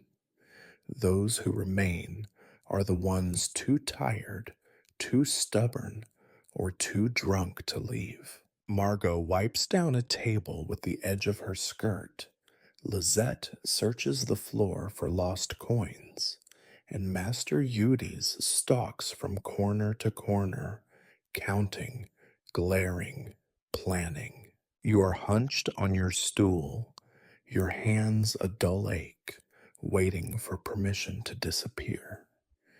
It is at this late hour, when the candles are burned low and the windows show only blackness, that the city patrol arrives. You know their rhythm well: boots scraping the cobbles, the jangle of ill-kept armor, the deliberate bang of a fist on the battered door. They do not come for pleasure or escape, at least not openly. Their presence is official, an announcement of power, one that can be bartered if the price is right. Bastian opens the door, his face set in a blank professional mask. The patrol steps in, four men in mismatched uniforms, led by a sergeant with the hard eyes of a man who has learned to enjoy the discomfort of others. Their boots track new filth across the floor, and every conversation dies instantly. Margot stiffens, Lizette vanishes behind the bar, and even Eudes adjusts his stance, his smile turning thin and sharp. "Evening, Master Eudes," the sergeant drawls, his tone heavy with meaning. "Heard there was trouble here tonight." "There's trouble everywhere these days," Eudes replies, his voice smooth, but the sweat on his brow betrays him. "But nothing that needs your attention. Just honest business and a few rowdy customers. The patrol pretends to inspect the premises. They poke at the broken mugs, sniff the stew, question the girls with empty curiosity. Their eyes linger on every bruise, every flinch. They do not need to find anything. It is enough that they could. Their power is in suspicion, in the threat of what might be uncovered if someone talks too much, if a bribe is not offered promptly enough. You keep your head down, pretending to adjust a string, heart pounding in your chest. Musicians are always suspect in places like this. You travel, you listen, you remember things you are not meant to hear. The patrol's gaze flickers to you, and the sergeant's lips curl. You, he says, snapping his fingers, play something, something cheerful. You force a smile, lift the lute to your lap, and begin a tune you hope is light enough, innocent enough. But there is no innocence in this room, only the pretense of it.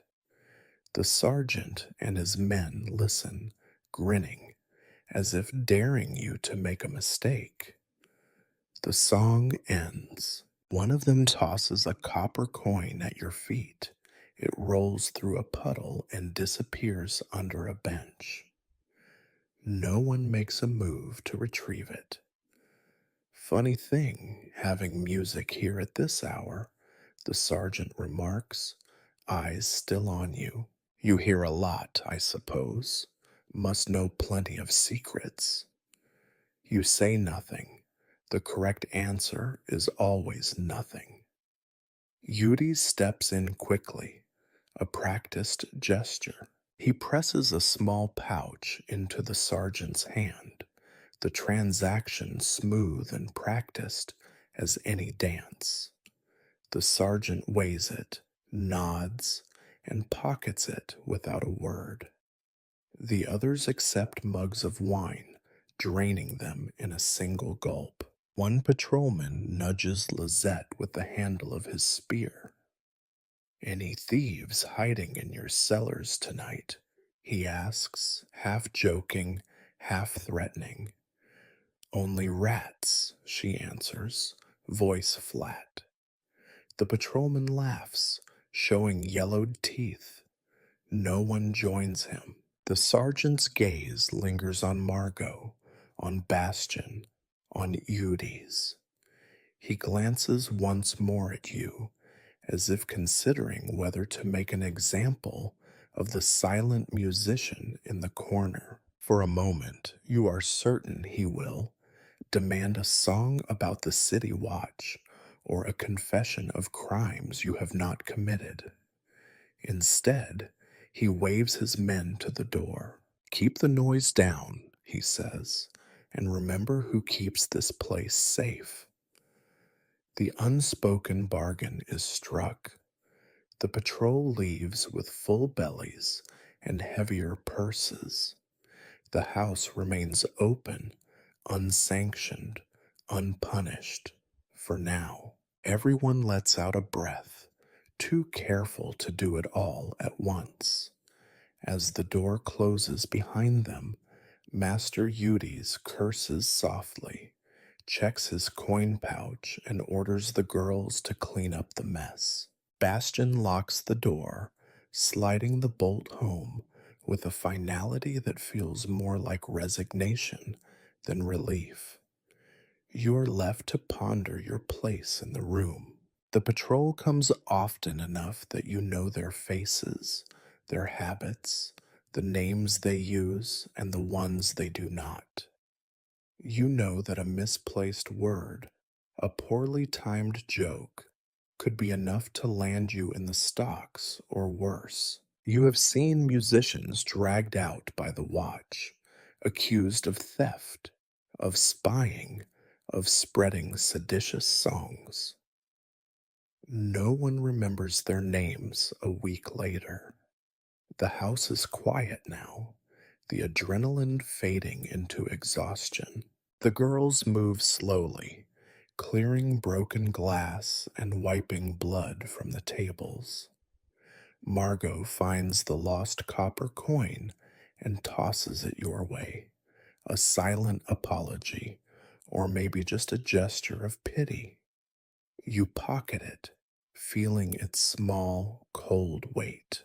You know, deep down, that the walls have ears, that the music you play is not just for the pleasure of drunkards, but also for those who would use it as evidence, as leverage, as an excuse. Every note is a risk, every silence a kind of protection. Here, music is a tool and a trap, a way to disappear and a way to be noticed. You gather your things, ready to retreat to the attic. The stairs creak under your feet, echoing the patter of your own heart. At the top, you pause, listening for the sounds of pursuit, of accusation.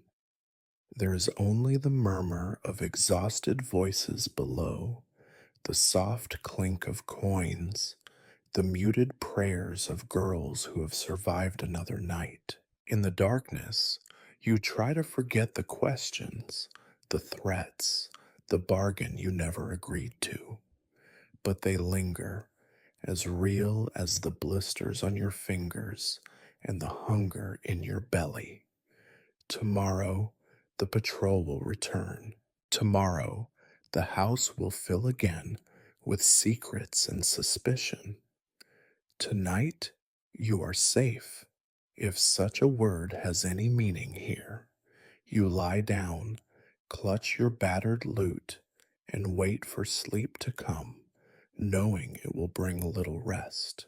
After the city patrol's heavy boots fade down the street and the hush of midnight thickens, the house begins its slow, graceless collapse. What remains of the night is not rest, but the winding down of business, a scraping, muttering, grudging end to the endless performance. The few customers left are half asleep, their heads lolling against sticky tables, clutching mugs in limp hands. The girls move among them, herding the last stragglers toward the door, voices soft, faces set in masks of practiced patience. You slip your battered lute into its sack, hands still shaking from the adrenaline of the patrol's visit and the hours of relentless playing. For a few minutes, you let yourself imagine sleep, a small square of silence somewhere in the attic, an hour without noise or orders. But the night's real finale is not yet played. Master Eudes stands at the bar, arms folded, a ledger and a stack of coins spread out before him, a little ritual of accounting, as formal and as cruel as any court. He calls you forward first, maybe because you are easiest to cheat, or maybe because he simply wants to remind you of your place before the girls file past. You approach the bar, clutching the 2 coins you managed to save during the night, a pitiful sum, but more than you have ended some nights with. Eudes does not look up as he speaks. Rough night, he says. Broken mugs, 2 fights. The patrol took more than their share, had to discount the stew, and someone, he glances up now, eyes sharp as broken glass. Someone let that beggar with the chicken stay too long. Bad for business. You say nothing. There is nothing to say. He counts out a few coins, sliding them toward you. Not enough, not what you are owed, not even what he promised if you played until dawn. You know better than to argue. Every complaint, every word out of place, becomes another deduction, another threat to send you packing. You recall vividly the time you protested, how quickly he snatched back the coins, how he announced to the room that the musician had earned nothing tonight, nothing at all. The shame of that moment clings to you, another bruise you will carry for weeks. He makes his deductions. A chipped mug, you were nowhere near it. A broken string, your own fault, he says. A spilled drink that soaked the straw by your stool. Every excuse is a little lie, but lies are the coin of the realm here. He keeps the real money for himself and gives you what is left. Enough to buy a crust of bread, if you are lucky, but not enough for a decent meal, never enough to dream of escape. The girls file past after you. Margot is shorted for the wine she spilled when dodging a blow. Lizette's pay is docked for wasting time hiding in the kitchen. Old Tom, when he comes down for his coin, gets only a slap on the back and a joke about him being too slow to notice he has been cheated. No one protests. The routine is as familiar as the ache in your joints. You drift back to your corner, clutching your meager earnings. For a moment, the anger burns in you, a bright, useless flame. You could throw the coins at Udi's, shout the truth for all to hear, but it would mean nothing. You would lose your place, your blanket, your right to sleep in the attic. Worse, you would become an example. You have seen it before. The girl who screamed about missing money thrown out into the alley. The kitchen boy accused of stealing a crust left to the city's mercy. The city is not merciful. Instead, you clench your jaw and pocket the coins. Tomorrow you will find something to eat, or beg a favor from Margot, or go hungry until the next night. This is how the house keeps you, hungry, tired, just desperate enough to stay. The system is elegant in its cruelty, designed to grind you down, but never quite destroy you. In the hush after the counting, the girls whisper among themselves, comparing losses and sharing bitter jokes. Margot finds you, pushes half a crust into your hand, and says nothing.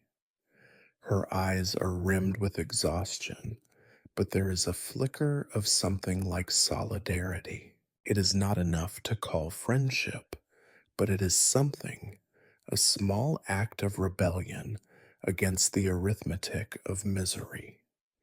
You retreat to the edges of the room, watching as the last candles sputter and die. Eudes finishes his count, sweeps the remaining coins into his pouch, and locks the ledger in a box behind the bar. For him, the night has been a success. Another tally in the ledger, another set of hungry mouths bound to him by need.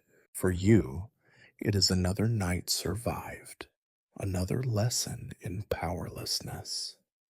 The humiliation of being shortchanged is familiar, but it does not grow easier to swallow. Each coin is a reminder of your place in the world, a world where music is a service, not an art, and where dignity must be traded for shelter. You climb the stairs to the attic, footsteps slow, the boards groaning beneath your weight. Margot and Lizette follow, their conversation low and tired. You reach your mat, your portion of straw, and drop your earnings beside you. You count them twice, hoping for a mistake, knowing there will not be one. As you curl under the thin blanket, hunger gnawing at your belly, you wonder what you will do when even these few coins are not enough. The question is pointless. You know the answer already. You will play another night and another and another until you are replaced, forgotten, or dead. In the darkness, you close your eyes, the taste of resentment sour on your tongue, the knowledge of your own powerlessness a weight on your chest. But you have survived the night, and in this place, that is the only victory that counts. The attic is dark, cold, and full of restless bodies. The fire below has burned down to ashes, offering no warmth to those banished to the upper floor. The only heat comes from the proximity of misery. Margot's shivering beside you, Lizette's twitching in uneasy dreams, old Tom's slow, wheezing breath, thick with phlegm and regret. You lie on your back, eyes open, staring at the jagged shadows on the rafters, feeling the thin blanket pulled tight against your aching knees. You tell yourself you are too tired to think, yet your mind refuses sleep, circling the same futile thoughts like a rat caught in a bucket. The hunger in your belly is matched by the hunger in your bones, a gnawing that will not fade with silence or exhaustion. Every ache, every itch, every muffled sob from the far end of the attic is a reminder that you are alive only because you have learned to endure what should not be endured. Around you, the night is full of noises that do not belong to dreams. Margot mutters in her sleep, her words slurred and desperate, sometimes punctuated by a soft whimper when a memory sharpens inside her. Lizette, never still, scratches at her scalp, kicking off the blanket she shares with you, then pulling it back with a grunt when the cold bites. Old Tom coughs and coughs, hacking up memories and mucus into a rag that smells of old blood and onions. His pain has become the rhythm of the night, as steady and certain as the tolling of the distant city bell. You try to remember when you last slept well, truly slept, without fear of being woken by violence, hunger, or the press of another's despair. Was it last winter, when an unexpected thaw brought 2 days of quiet? Or before that, in another attic, another city, another life? The memories blur together, indistinct as the dreams you do not have the luxury to chase. Escape crosses your mind. It always does at this hour, when the city below is silent and the house is wrapped in its own misery. You imagine yourself running down the creaking stairs, through the alley, past the watchful eyes of the patrol, out into the dark streets, leaving the house of delights behind forever. In your imagination, it is easy. You move swiftly. No one notices. No one follows. The city opens before you, wide and empty, full of possibility. But you have learned that the world outside is only a larger version of the attic, colder, harder, less forgiving. You know what happens to those who leave without coin, without friends, without a name that carries weight. You have seen girls turned out in the night, their faces bruised, their futures lost. You have played music in the gutters, heard the laughter of rich men and the curses of beggars, and come crawling back to whatever place would take you in. You know the cost of escape, and it is too high to pay. So you lie still, holding your regrets close. You remember your mother's songs, bright and careless, before work and hunger and fear became the only melodies you knew. You remember the first time you played for coin, the first time applause felt like sunlight on your face. You remember believing that music was a key, not a chain, that it could open doors, not lock you in. Below you, the house is never truly quiet. The low rumble of Master Yuda's voice, the scrape of Bastion's boots as he checks the locks, the slow, shuddering sighs of exhausted girls cleaning what must be cleaned before dawn. Somewhere in the yard, cats screech and fight over a scrap of meat. The city's heart beats on, indifferent to your suffering, your longing, your despair. You listen to the night, measuring time in coughs and footsteps. You make bargains with yourself. If you can sleep for 1 hour, you will have strength for tomorrow. If you can ignore the hunger, you can play better, remember the tunes without faltering. If you can stop thinking just for a moment, you can survive another day. But hope is a dangerous luxury, and you have learned to mistrust it. Every plan for escape turns into a reminder of why you have stayed. Every memory of happiness is shadowed by the knowledge that it will not return. Every promise you make to yourself is another chain binding you tighter to this life. Margot shifts, mumbling something about home, about her mother, or a garden, or a blue sky she has not seen in years. Lizette sighs, curls tighter against her corner of straw, her face hidden in the crook of her arm. Old Tom coughs himself awake, mutters a prayer, then drifts back into the troubled sea of sleep.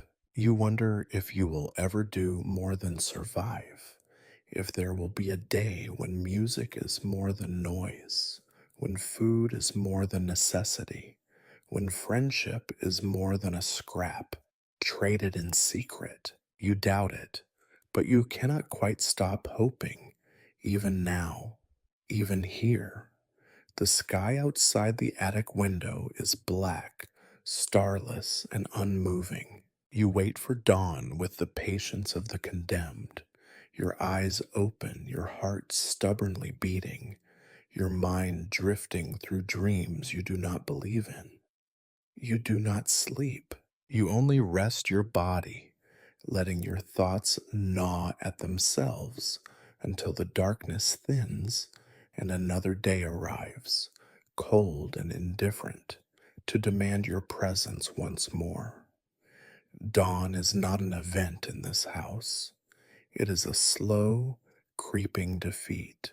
The light is watery and gray, seeping through cracks in the attic roof and illuminating every dirty corner, every lice-ridden blanket, every bruise and open sore.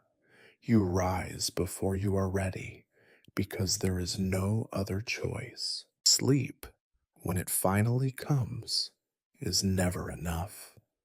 Your body aches with fatigue, your stomach claws at itself, and the taste of stale air coats your tongue like ash.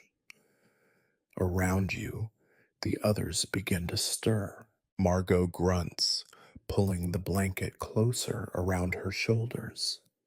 Lizette groans, rubbing her eyes and muttering curses at the cold. Old Tom blinks at the dawn, squinting as if the new day were a personal insult. His coughing is softer this morning, though that is more a sign of exhaustion than health. Each of you has your own ritual. Margot spits into the chamber pot. Lizette scratches at her scalp. You flex your stiff fingers and pray your hands will obey you when the time comes to play. You listen to the first sounds from below, the clatter of pots in the kitchen, the heavy tread of Bastion unlocking the main door, Master Yuda's voice raised in complaint at the price of bread. The city is waking, and with it, the endless cycle of hunger, noise, and disappointment. You do not rush. You have learned that the day will come for you, whether you wish it or not. Before descending, you examine your lute. The crack along its belly has widened. The strings are dull and greasy, but it is still all you have.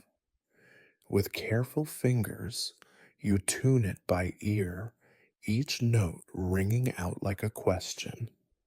Will this be the day the string finally breaks? Will this be the day your luck runs out? You wrap your sore hands in a strip of cloth and hope the pain will fade when you start to play.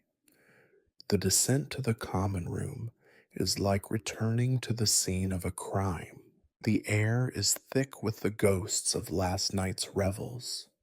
Spilled wine gone sticky in the cracks of the floor, the bitter reek of old sweat, the tang of vomit by the door. Someone, probably the kitchen girl, has swept up the worst of the debris, but nothing is ever truly clean here. You step over a stain that might be blood, might be wine, and take your place on your wobbly stool. The girls are already at work. Margot pours water into dirty mugs.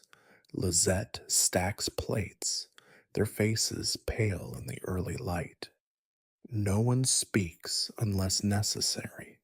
Words are precious, and the effort to be civil is wasted on another day, just like the last. Master Eudes stalks among the tables, counting chairs, counting faces, counting the coins in his fist.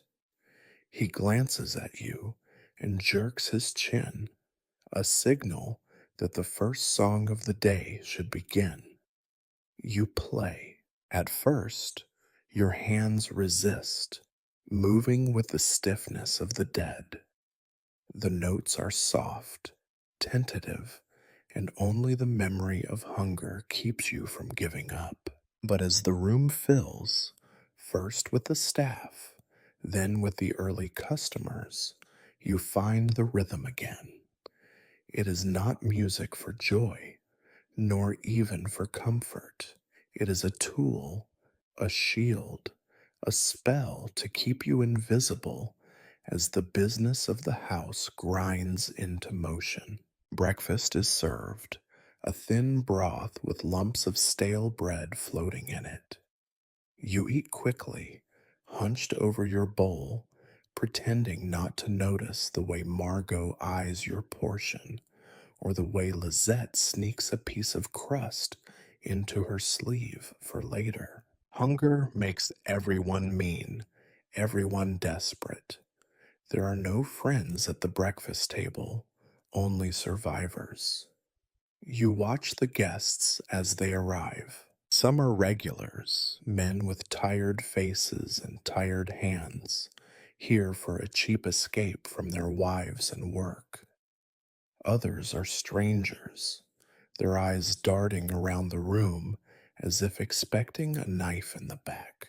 You know from experience that some will be generous, some cruel, most indifferent. None will remember your name. The morning passes in a haze of repetition. You play the same songs as yesterday, the same as last week. Your fingers move automatically, your mind wandering to anything that might distract you from the ache in your stomach and the sting of blisters reopening. Once, You catch Master Yudes watching you, his expression unreadable. You wonder if he is calculating the cost of replacing you, or if he simply enjoys the sight of someone forced to work harder than he ever has. The city outside comes to life, vendors shouting, carts rumbling, children crying in the street. Inside, the air grows warmer, thicker, with the smells of frying fat and unwashed bodies. The work of the house continues, cleaning, serving, entertaining, surviving. Each person plays their part, trapped in a cycle that never breaks. You find yourself thinking about escape again, not the grand fantasy of running away to a better life, but something smaller, more realistic. A quiet morning in a room without noise, a meal that leaves you satisfied, a song played for pleasure and not for coins. These are the dreams that sustain you, though you know they are dangerous. Hope is the enemy of survival here. It makes you careless, makes you believe you deserve better. At midday, Master Eudes hands you a chore, something simple, like mending a broken chair or fetching water from the well. You obey without complaint. You have learned that refusal only brings punishment, and that the work is easier than enduring his anger. Besides, the break from music is a small mercy, a chance to stretch your legs and feel the sun on your face, even if only for a minute. When you return, the room is full again, the noise rising, the same as always. You take up your lute and begin to play, the music blending into the background, as unremarkable as the stains on the floor. The afternoon drags on, and you mark the time by the angle of sunlight on the wall, by the number of songs you have played and forgotten. Survival here is a habit, not a victory. You eat when you can, sleep when you are allowed, keep your head down and your mouth shut.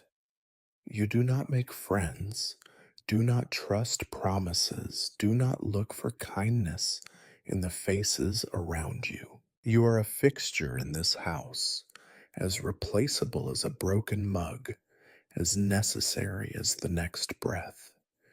And so another day passes, identical to the last, indistinguishable from the next. You play, you eat, you endure. The music is no longer yours, if it ever was. It is a shield, a leash, a burden you carry because to let go would mean facing the world outside, a world that has already shown you how little it cares for musicians, for survivors, for you. But you keep playing. There is nothing else. Sometimes, as the sun arcs past its highest point and the day begins its slow slide into evening, the clientele changes. You notice it first by the hush that falls when the door opens and the light outside is momentarily blocked by a silhouette tall and broad. You notice it in the sudden, frantic smoothing of hair, the nervous patting of skirts, the tightening of Bastion's jaw. It is the hour when the rich arrive, as predictable as hunger or rain. They come less often than the regulars, but their presence reshapes the house. The girls gather their nerves, painting on new faces with whatever coal or grease they can scavenge. Margot's scarf is replaced with a cleaner one. Lizette bites her lips to color them red. You too must change. Master Eudes hisses that you should sit straighter, look cheerful, pretend you are glad to play for their pleasure. You nod, schooling your face into something neutral, your insides twisting with dread. The first of the evening's guests is a merchant, well fed, finely dressed, and surrounded by two companions who look as though they have never dirtied their hands. He sits, and the house stills, every conversation recalibrating to accommodate his importance. Master Eudes hurries forward with the best wine, the cleanest mugs, the least chipped plates. He gestures for you to begin. The music required by the wealthy is always a trial. They want tunes you barely remember, songs from the courts, dances from places you have never seen. If you falter, they will laugh, or worse, command you to repeat the same melody until you get it right, until your hands cramp and your mind begins to float away. The humiliation is part of their entertainment. Play the ballad of the Red Falcon, one of them shouts, pounding his fist for emphasis. You do not know the words, but you mumble the chorus, inventing verses on the spot, your voice steady, but your face burning. They roar with laughter at your accent, at your hesitance, at your poverty showing through each note. Coins clink on the table, tossed not in gratitude, but as if to a dog who has learned a trick. You wish the ground would swallow you. Instead, you bow your head, thank them with gritted teeth, and continue. The other girls suffer their own indignities, Margot forced to twirl and laugh at a fat banker's jokes, Lizette made to sit on a lord's lap, while he boasts of conquests real and imagined.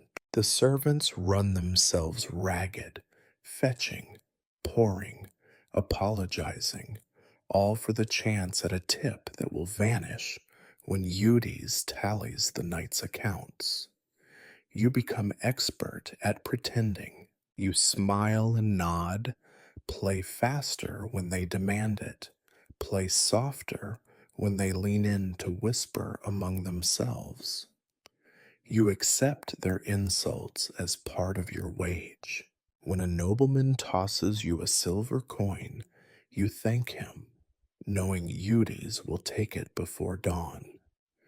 When another demands a song about love, you sing without irony, though your voice tastes of ash. The cruelty of the rich is different from that of the poor.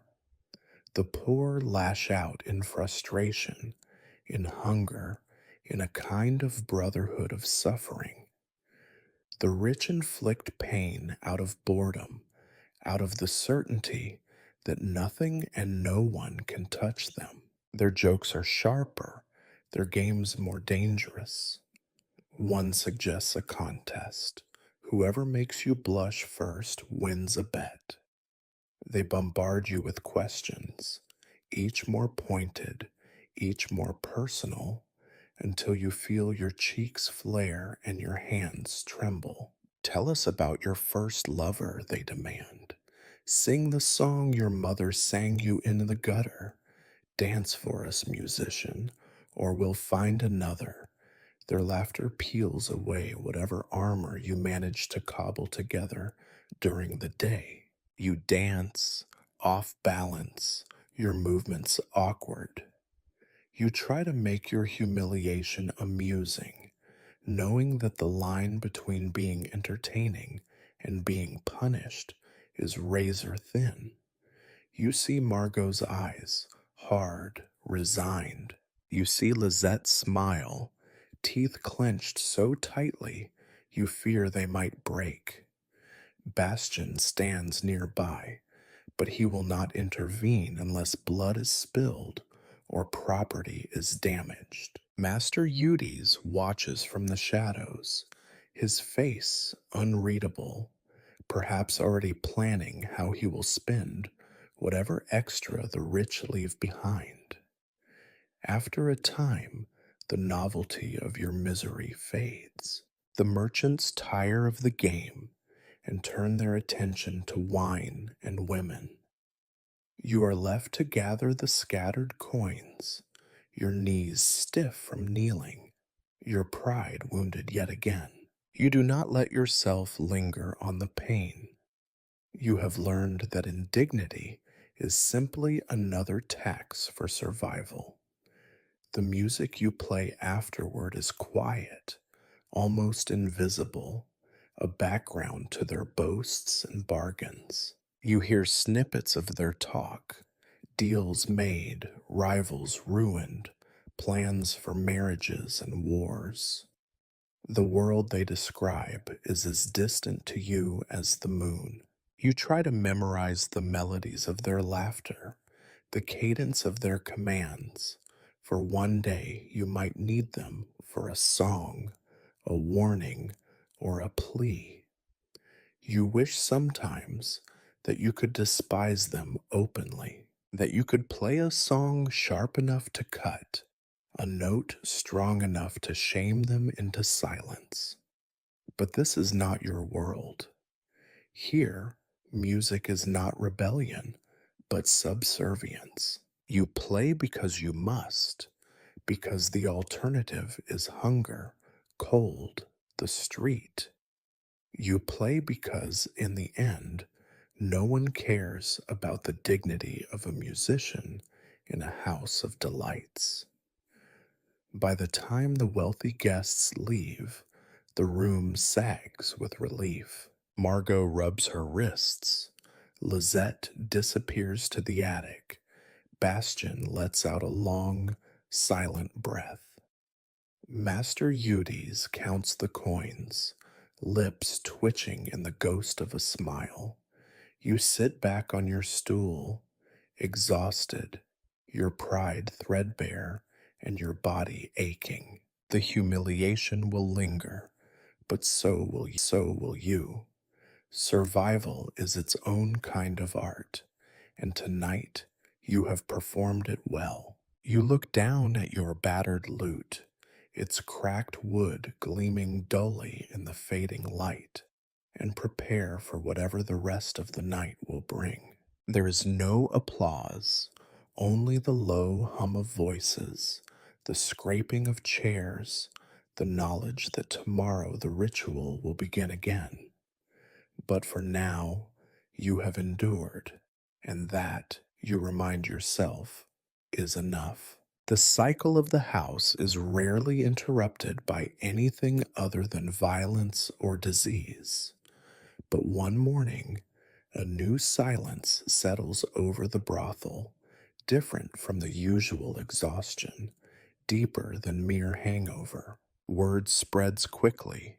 One of the regulars, a customer you knew only as Gene with the limp, was found dead in his bed at a neighboring tenement. Not murder, just too much drink, too many cold nights, too little luck. The news brings little more than a shrug from most of the house. Death is no stranger here.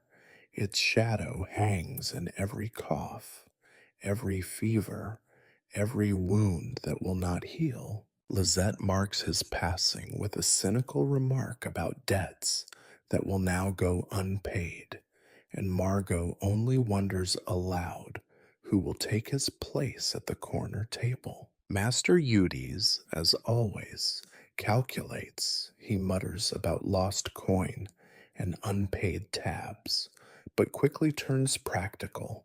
The city's rules require some sort of send-off, and besides, a show of respect is good for business. You are summoned to perform at the funeral, not out of sentiment, but because music oils the wheels of social obligation. Eudes makes it clear there is a small purse in it for you if you do not embarrass the house. You accept, of course. You have learned to accept every offer, no matter how heavy it sits on your heart. The funeral is held in a tiny chapel off a crooked lane, the sort of place where the poor gather to bargain with God for a few more weeks of life. The walls are cold stone, the pews splintered and half empty. Jean's body lies in a rough wooden box, face ashen and waxy, a faded scarf covering the bruises from a lifetime's labor. There is no priest, only an old woman from the next room who mutters the prayers by rote. The mourners are few, a pair of fellow drinkers who look almost relieved. A woman with haunted eyes you guess was once a lover. Margot, who stands apart, arms crossed, face set. Master Eudes lurks at the back, eyeing the crowd, making mental notes about who might still owe him money. You take your place at the front, lute in hand, and try to remember the old songs, the ones meant for endings, for the gentling of grief. Your voice sounds thin and unfamiliar in the stone chapel, the music floating up to the beams and returning hollow. No one weeps. Some do not even look up. You wonder, as you play, what John's life amounted to, how he came to spend his last coins in the house, how he ended up in this box, watched by people who mostly wish they were elsewhere. You remember his limp, the way he tapped his cane in time with your music, the coarse jokes he told when the room grew too silent. You remember the night he pressed a copper coin into your hand. For luck, he said. The coin is still sewn into your waistband. You wonder if it brought him luck or simply bought him one more night. When your song ends, the silence is complete. The old woman mutters a final blessing. The box is carried out by two men who barely knew Jean, and the mourners drift away, each swallowed by the city's gray morning. Margot touches your arm, just once, then disappears into the mist. Back at the house, life resumes without comment. The girls talk of new customers. The cook complains of rats. Master Eudes grumbles about the wasted hours. The vacancy at the corner table is filled by noon. No one speaks of Jean again. You find, to your own surprise, that you feel little. Not numbness exactly, something harder and colder. You have seen too many endings, played too many songs for people who disappeared without warning or farewell. Grief here is practical, counted in lost earnings and empty beds. The city grinds on, indifferent to those it loses. Yet that night, as you play the same songs for a different crowd, you catch yourself searching the faces, listening for the tap of a cane that will never come. For a moment, the music falters, your hands stiffen, and you feel the absence, sharp and real. The room does not notice. Your value is in the continuity, the promise that the music never truly stops, no matter who dies, no matter who remains. Later, in the attic, you finger the coin Jean gave you, turning it over and over in the dark. You try to imagine the shape of his life, the dreams he might have had, the people who once loved him. You wonder what song will be played for you when your turn comes. In the house of delights, death is just another guest, unwelcome perhaps, but never unexpected. Grief is an expense to be managed, a nuisance to be tidied away before the night's business begins. And still, you play. You never expect the end to come with light instead of darkness. The night is well on its way, the air thick with the usual stink of sweat and wine, the customers loud and unpredictable. Margot is singing at a table. Lizette is sharing a filthy joke with one of the regulars, and you are plucking your lute in the corner, hands moving more from memory than will. You notice nothing at first, just a whiff of burning fat, a sharp, foreign scent beneath the layers of filth and smoke that always fill the air. The kitchen girl screams first. You look up to see her running from the back, hair wild, eyes wide. Behind her, black smoke pours into the hall. For a second, everyone is frozen. Then chaos erupts. The customers stumble to their feet, knocking over mugs and chairs. Girls shriek and scatter, shoving one another in their panic. Bastion curses and tries to calm the crowd, but his shouts are lost beneath the rising roar. You see the flames next, orange, wild, hungrily licking up the stairwell from the kitchen, swallowing the greasy curtains, crawling across the floor as if the house itself is trying to expel you all. In seconds, the air is unbreathable, thick with heat and panic. The fire is not accidental. You hear someone shouting outside, voices raised in anger, the unmistakable crack of breaking glass. Maybe it is a jealous husband, maybe a rival, maybe just the city's spite. In the end, it hardly matters. Your first instinct is to run, to drop everything and flee. But then you see your lute propped against the wall, the one thing that is truly yours in the world. Without it, you are nothing but another hungry mouth in the street. You grab it, wrapping your hand in a rag so you can carry it without burning your skin. The wood is hot already, the strings biting at your palm. The smoke is choking, curling into your eyes, making you stumble. You cannot see Margot or Lizette, only vague shapes crashing toward the door. Bastion's shouts grow desperate. Master Udi's curses everyone, promising death and worse if his coin box is not found. You can barely hear him over the roar of the fire, the wails of the girls, the cracking of wood above your head. You make for the door, body low, moving by instinct. You shove past customers and furniture, the heat at your back a living thing.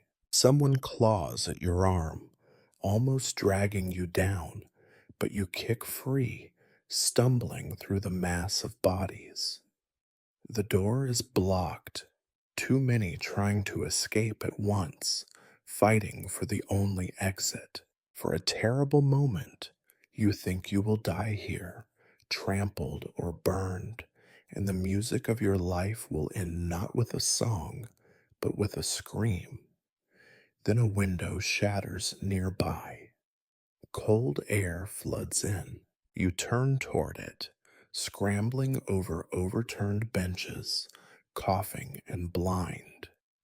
You reach the sill, hoist yourself up, feel the glass cut your arm, and drop to the alley outside. The night air is freezing on your skin, a shock after the heat. You land hard, clutching your lute, gasping for breath. All around you, The house is emptying itself into the street. Girls, customers, even Bastion and Eudes, faces blacken, coughing, bleeding. Margot collapses near you, her face streaked with soot and tears. Lizette limps out behind her, one hand pressed to a bleeding knee. For a moment, there is nothing but the sound of coughing, the crackle of flames, and the shrieks of those still trapped inside. You turn to look back. The house, your home, your prison, is a mass of flame, the roof already sagging, the windows blazing orange. The street fills with neighbors, gawking and shouting, some running with buckets, most just watching as the place burns. Somewhere you hear church bells clanging, a late warning, useless now. Master Eudes staggers past you, clutching his precious coin box to his chest, shouting curses at the fire, at the girls, at the sky. Bastion tries to organize the crowd, but his voice is lost. Someone, maybe one of the regulars, stands with his hands over his face, sobbing. You sit on the cold stones, your lute in your lap, breath coming in sharp, painful gasps. You check the wood for burns, a scorch mark here, a crack there, but it is whole. You saved it. You did not save anything else. Margot huddles beside you, her hands shaking. It's gone, she says, voice flat. Everything's gone. You want to comfort her, but your words fail. What comfort could you offer? You are both survivors, but of what? You are alive, but the meaning of that fact feels thin. The world suddenly much larger and more dangerous than it was an hour before. The fire rages until nothing remains but blackened beams and drifting ash. You watch in silence as the house collapses inward, the roof caving, the flames licking up one last time in a final, angry gesture. There is no mourning. There is no time. The girls, the servants, the customers, each stands apart, separate islands of misery in the cold street. Some cry, some curse, some simply stare at their hands, as if surprised to find themselves alive. Lizette picks at the blood on her knee, face empty. For a long while, no one moves. You cling to your lute, to the one object that ties you to your past. You realize, with a jolt, that you have nothing left but this. No home, no savings, no certainty, not even the comfort of routine. You are free, perhaps, but only in the sense that a drowning man is free of the boat that just sank. There are other houses, other attics, other corners in the city where you might find shelter, but nothing will ever be the same. The fire has stripped you to the bone, left you with nothing but scars and a battered instrument. As dawn breaks on the horizon, you feel the cold settle into your bones. The world is waiting, and it is indifferent. You survived. It is all you have. In the days after the fire, the city is sharper, meaner, and colder than ever. For a few hours, you are not just a fixture in a brothel, you are a figure in the street, one more soot-blackened survivor clutching a battered lute and haunted by the smell of smoke that will not leave your hair, your clothes, or your dreams. The dawn after disaster is not a moment of hope.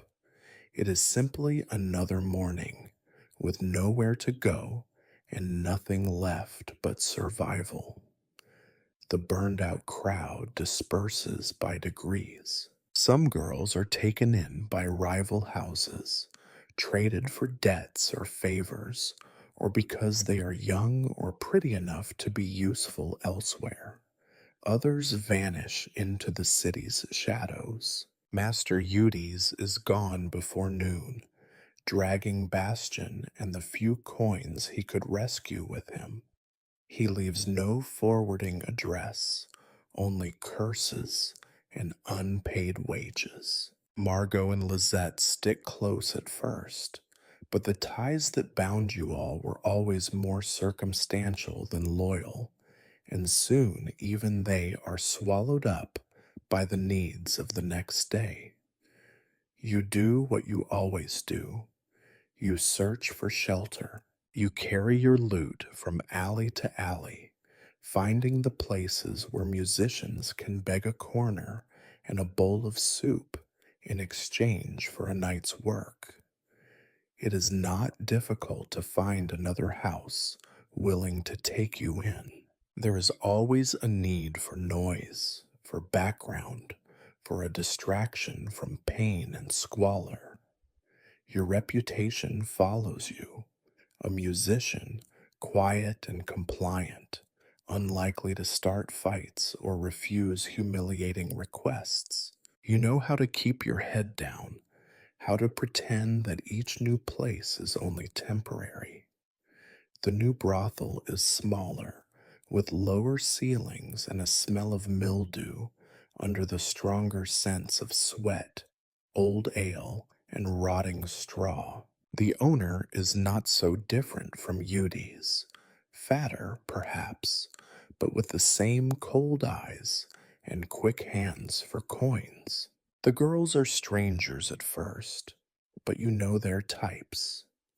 The young ones who think they can save themselves, the old ones who have stopped trying, the handful who will smile at you only after a week of silent endurance. The bouncer is another bastion, bulkier and meaner, and the kitchen girl is just as sullen, just as quick to keep leftovers for herself. Your attic space is even smaller than before, a crawl space under the roof where the wind howls through broken tiles and the mice are fearless.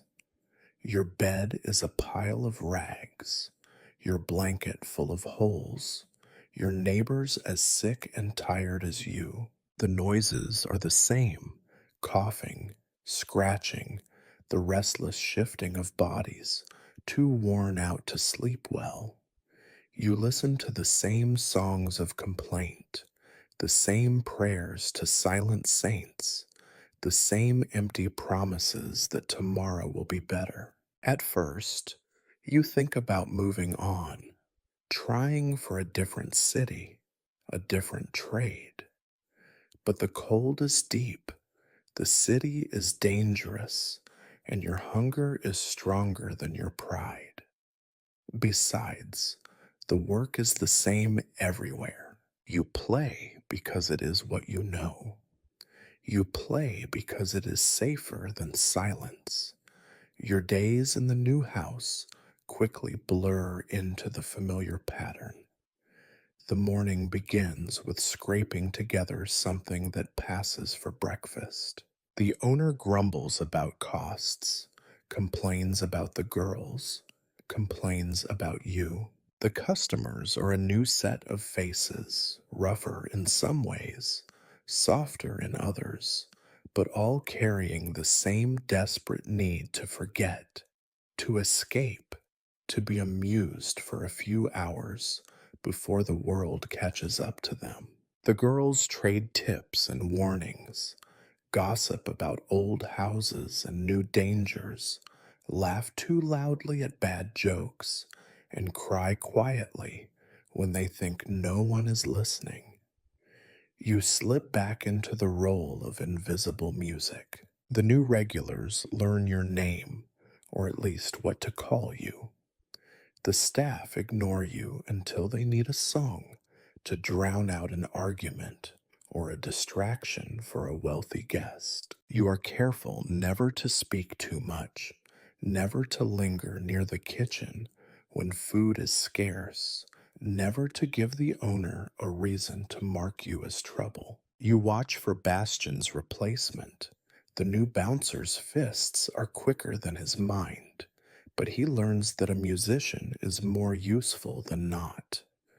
The attic, if anything, is more miserable. The wind is relentless. The leaks drip on your face at night, and the fleas are a constant torment. You share your space with a new rotation of broken people, a serving girl who lost her voice after a fever, an old whore whose face is a roadmap of scars, a drunk who talks to the ghosts of his past. You hear the same stories retold in different voices with different names, always the same end, always the same size. You learn the new house's routines, when the owner takes his meal, when he counts the coins, when the girls are most likely to sneak a bite from the kitchen or a swig from the bottle hidden under the stairs. You adapt quickly because adaptation is all that is left. The faces change, but the script remains the same. The rooms are just as cold, the work just as degrading, the music just as mechanical. You no longer hope for applause or even thanks. Your only reward is the quiet knowledge that you have lasted one more day. Sometimes Margot or Lizette's memory flickers through your mind, a voice in the night, a joke told on the stairs, a flash of understanding across a crowded room. You do not know where they are, whether they have fared better or worse. You tell yourself it does not matter, that survival is the only thing that counts. But in the moments before sleep, you cannot help but listen for familiar footsteps, a familiar cough, some proof that the world still holds the people you once called friends. And so you keep playing. Your lute is cracked and duller than ever, but it works, and no one asks for better. The music winds through the new house just as it did the last, filling the empty spaces, covering the pain and disappointment with its steady, stubborn rhythm. You are a fixture again, nothing more, nothing less. Every night, as you lay your head on your bundle of rags, you realize how little has changed. New house, new faces, new miseries, but the song is always the same. In this city, survival is an endless refrain, and you have learned all the verses by heart. Time in the new house slips by with little notice, like rainwater leaking through a roof. Seasons change outside, though you witness it only in the draft under the attic door or the puddles that grow and shrink beneath your sleeping mat. You grow older, and the others do too. Some so slowly it is only noticed when a new wrinkle appears or an old pain refuses to fade. Faces change.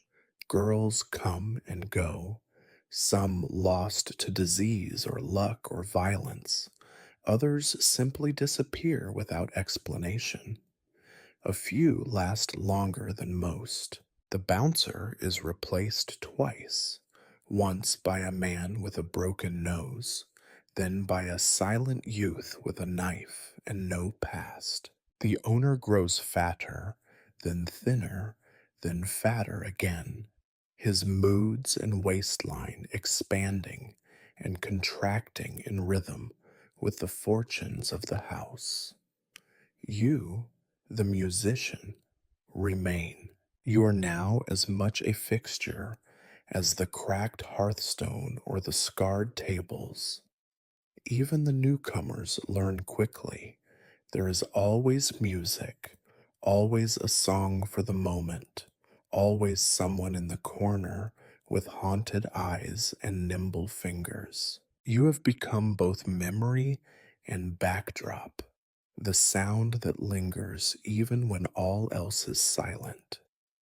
Your hair thins, your teeth loosen, your joints ache in ways they never did before, and your fingers sometimes fumble the chords.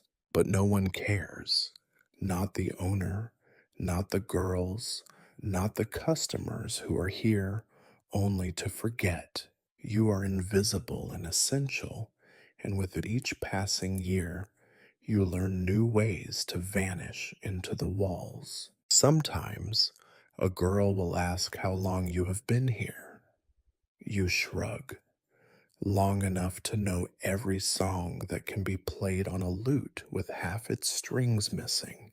Long enough to know the taste of every cheap wine and the shape of every scar on the ceiling.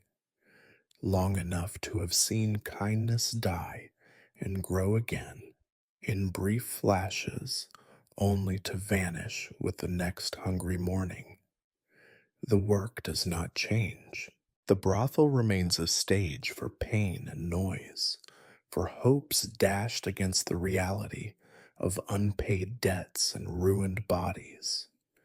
The girls continue to barter themselves for a night of safety, a handful of coins, or the illusion of affection. The bouncer's fists do their work. The owner's ledger is always a few coins short, and the kitchen girl still hoards scraps. Sometimes you find yourself telling a new face how things work here, when to eat, when to hide, when to lie. Sometimes you just watch, letting them learn the hard way. If you have learned anything, it is this: life in the house does not reward optimism. The only dreams worth keeping are small ones. A night without violence, a meal that fills your belly, a moment rare as gold when a song earns a smile instead of a sneer. These are the victories you learn to savor because nothing bigger is ever truly in reach. You see yourself reflected in the broken tin that serves as a mirror, older, thinner, your eyes dulled by routine.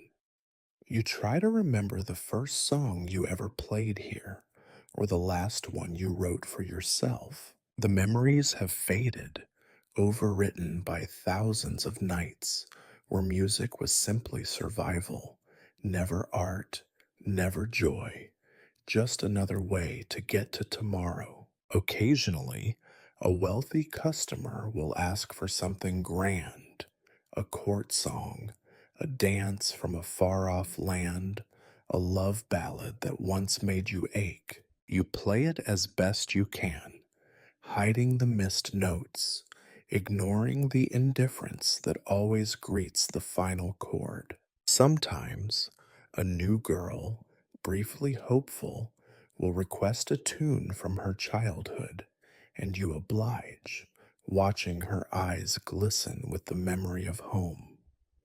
For a moment, you remember what it was to feel something besides hunger and fatigue.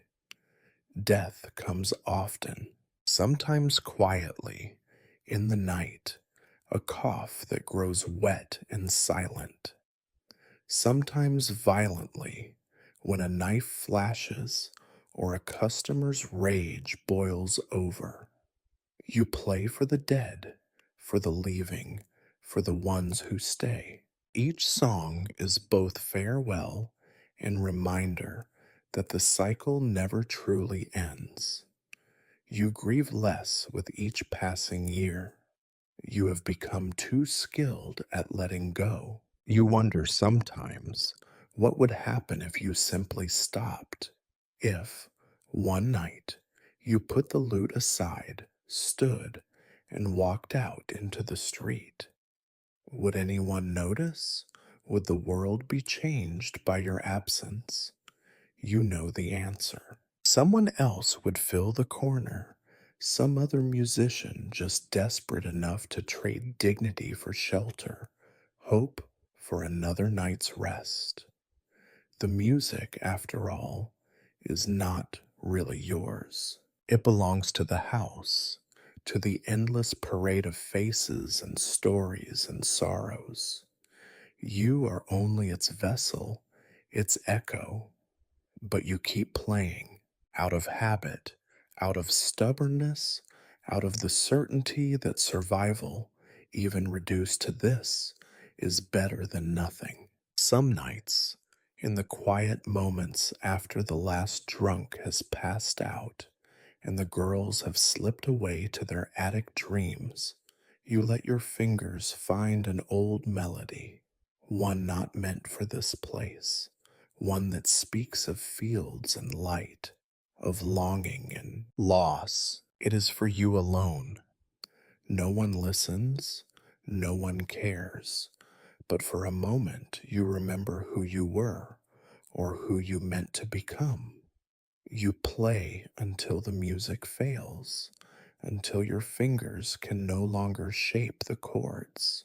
And when you can play no more, you rest your head on your ragged mat and listen to the silence, knowing that even if nothing changes, you have endured. In the end, there are no grand lessons, no redemption, no escape, only the dull, stubborn persistence of life, the quiet, relentless song of survival, played out in a house that forgets everyone, eventually, even you, and still you play.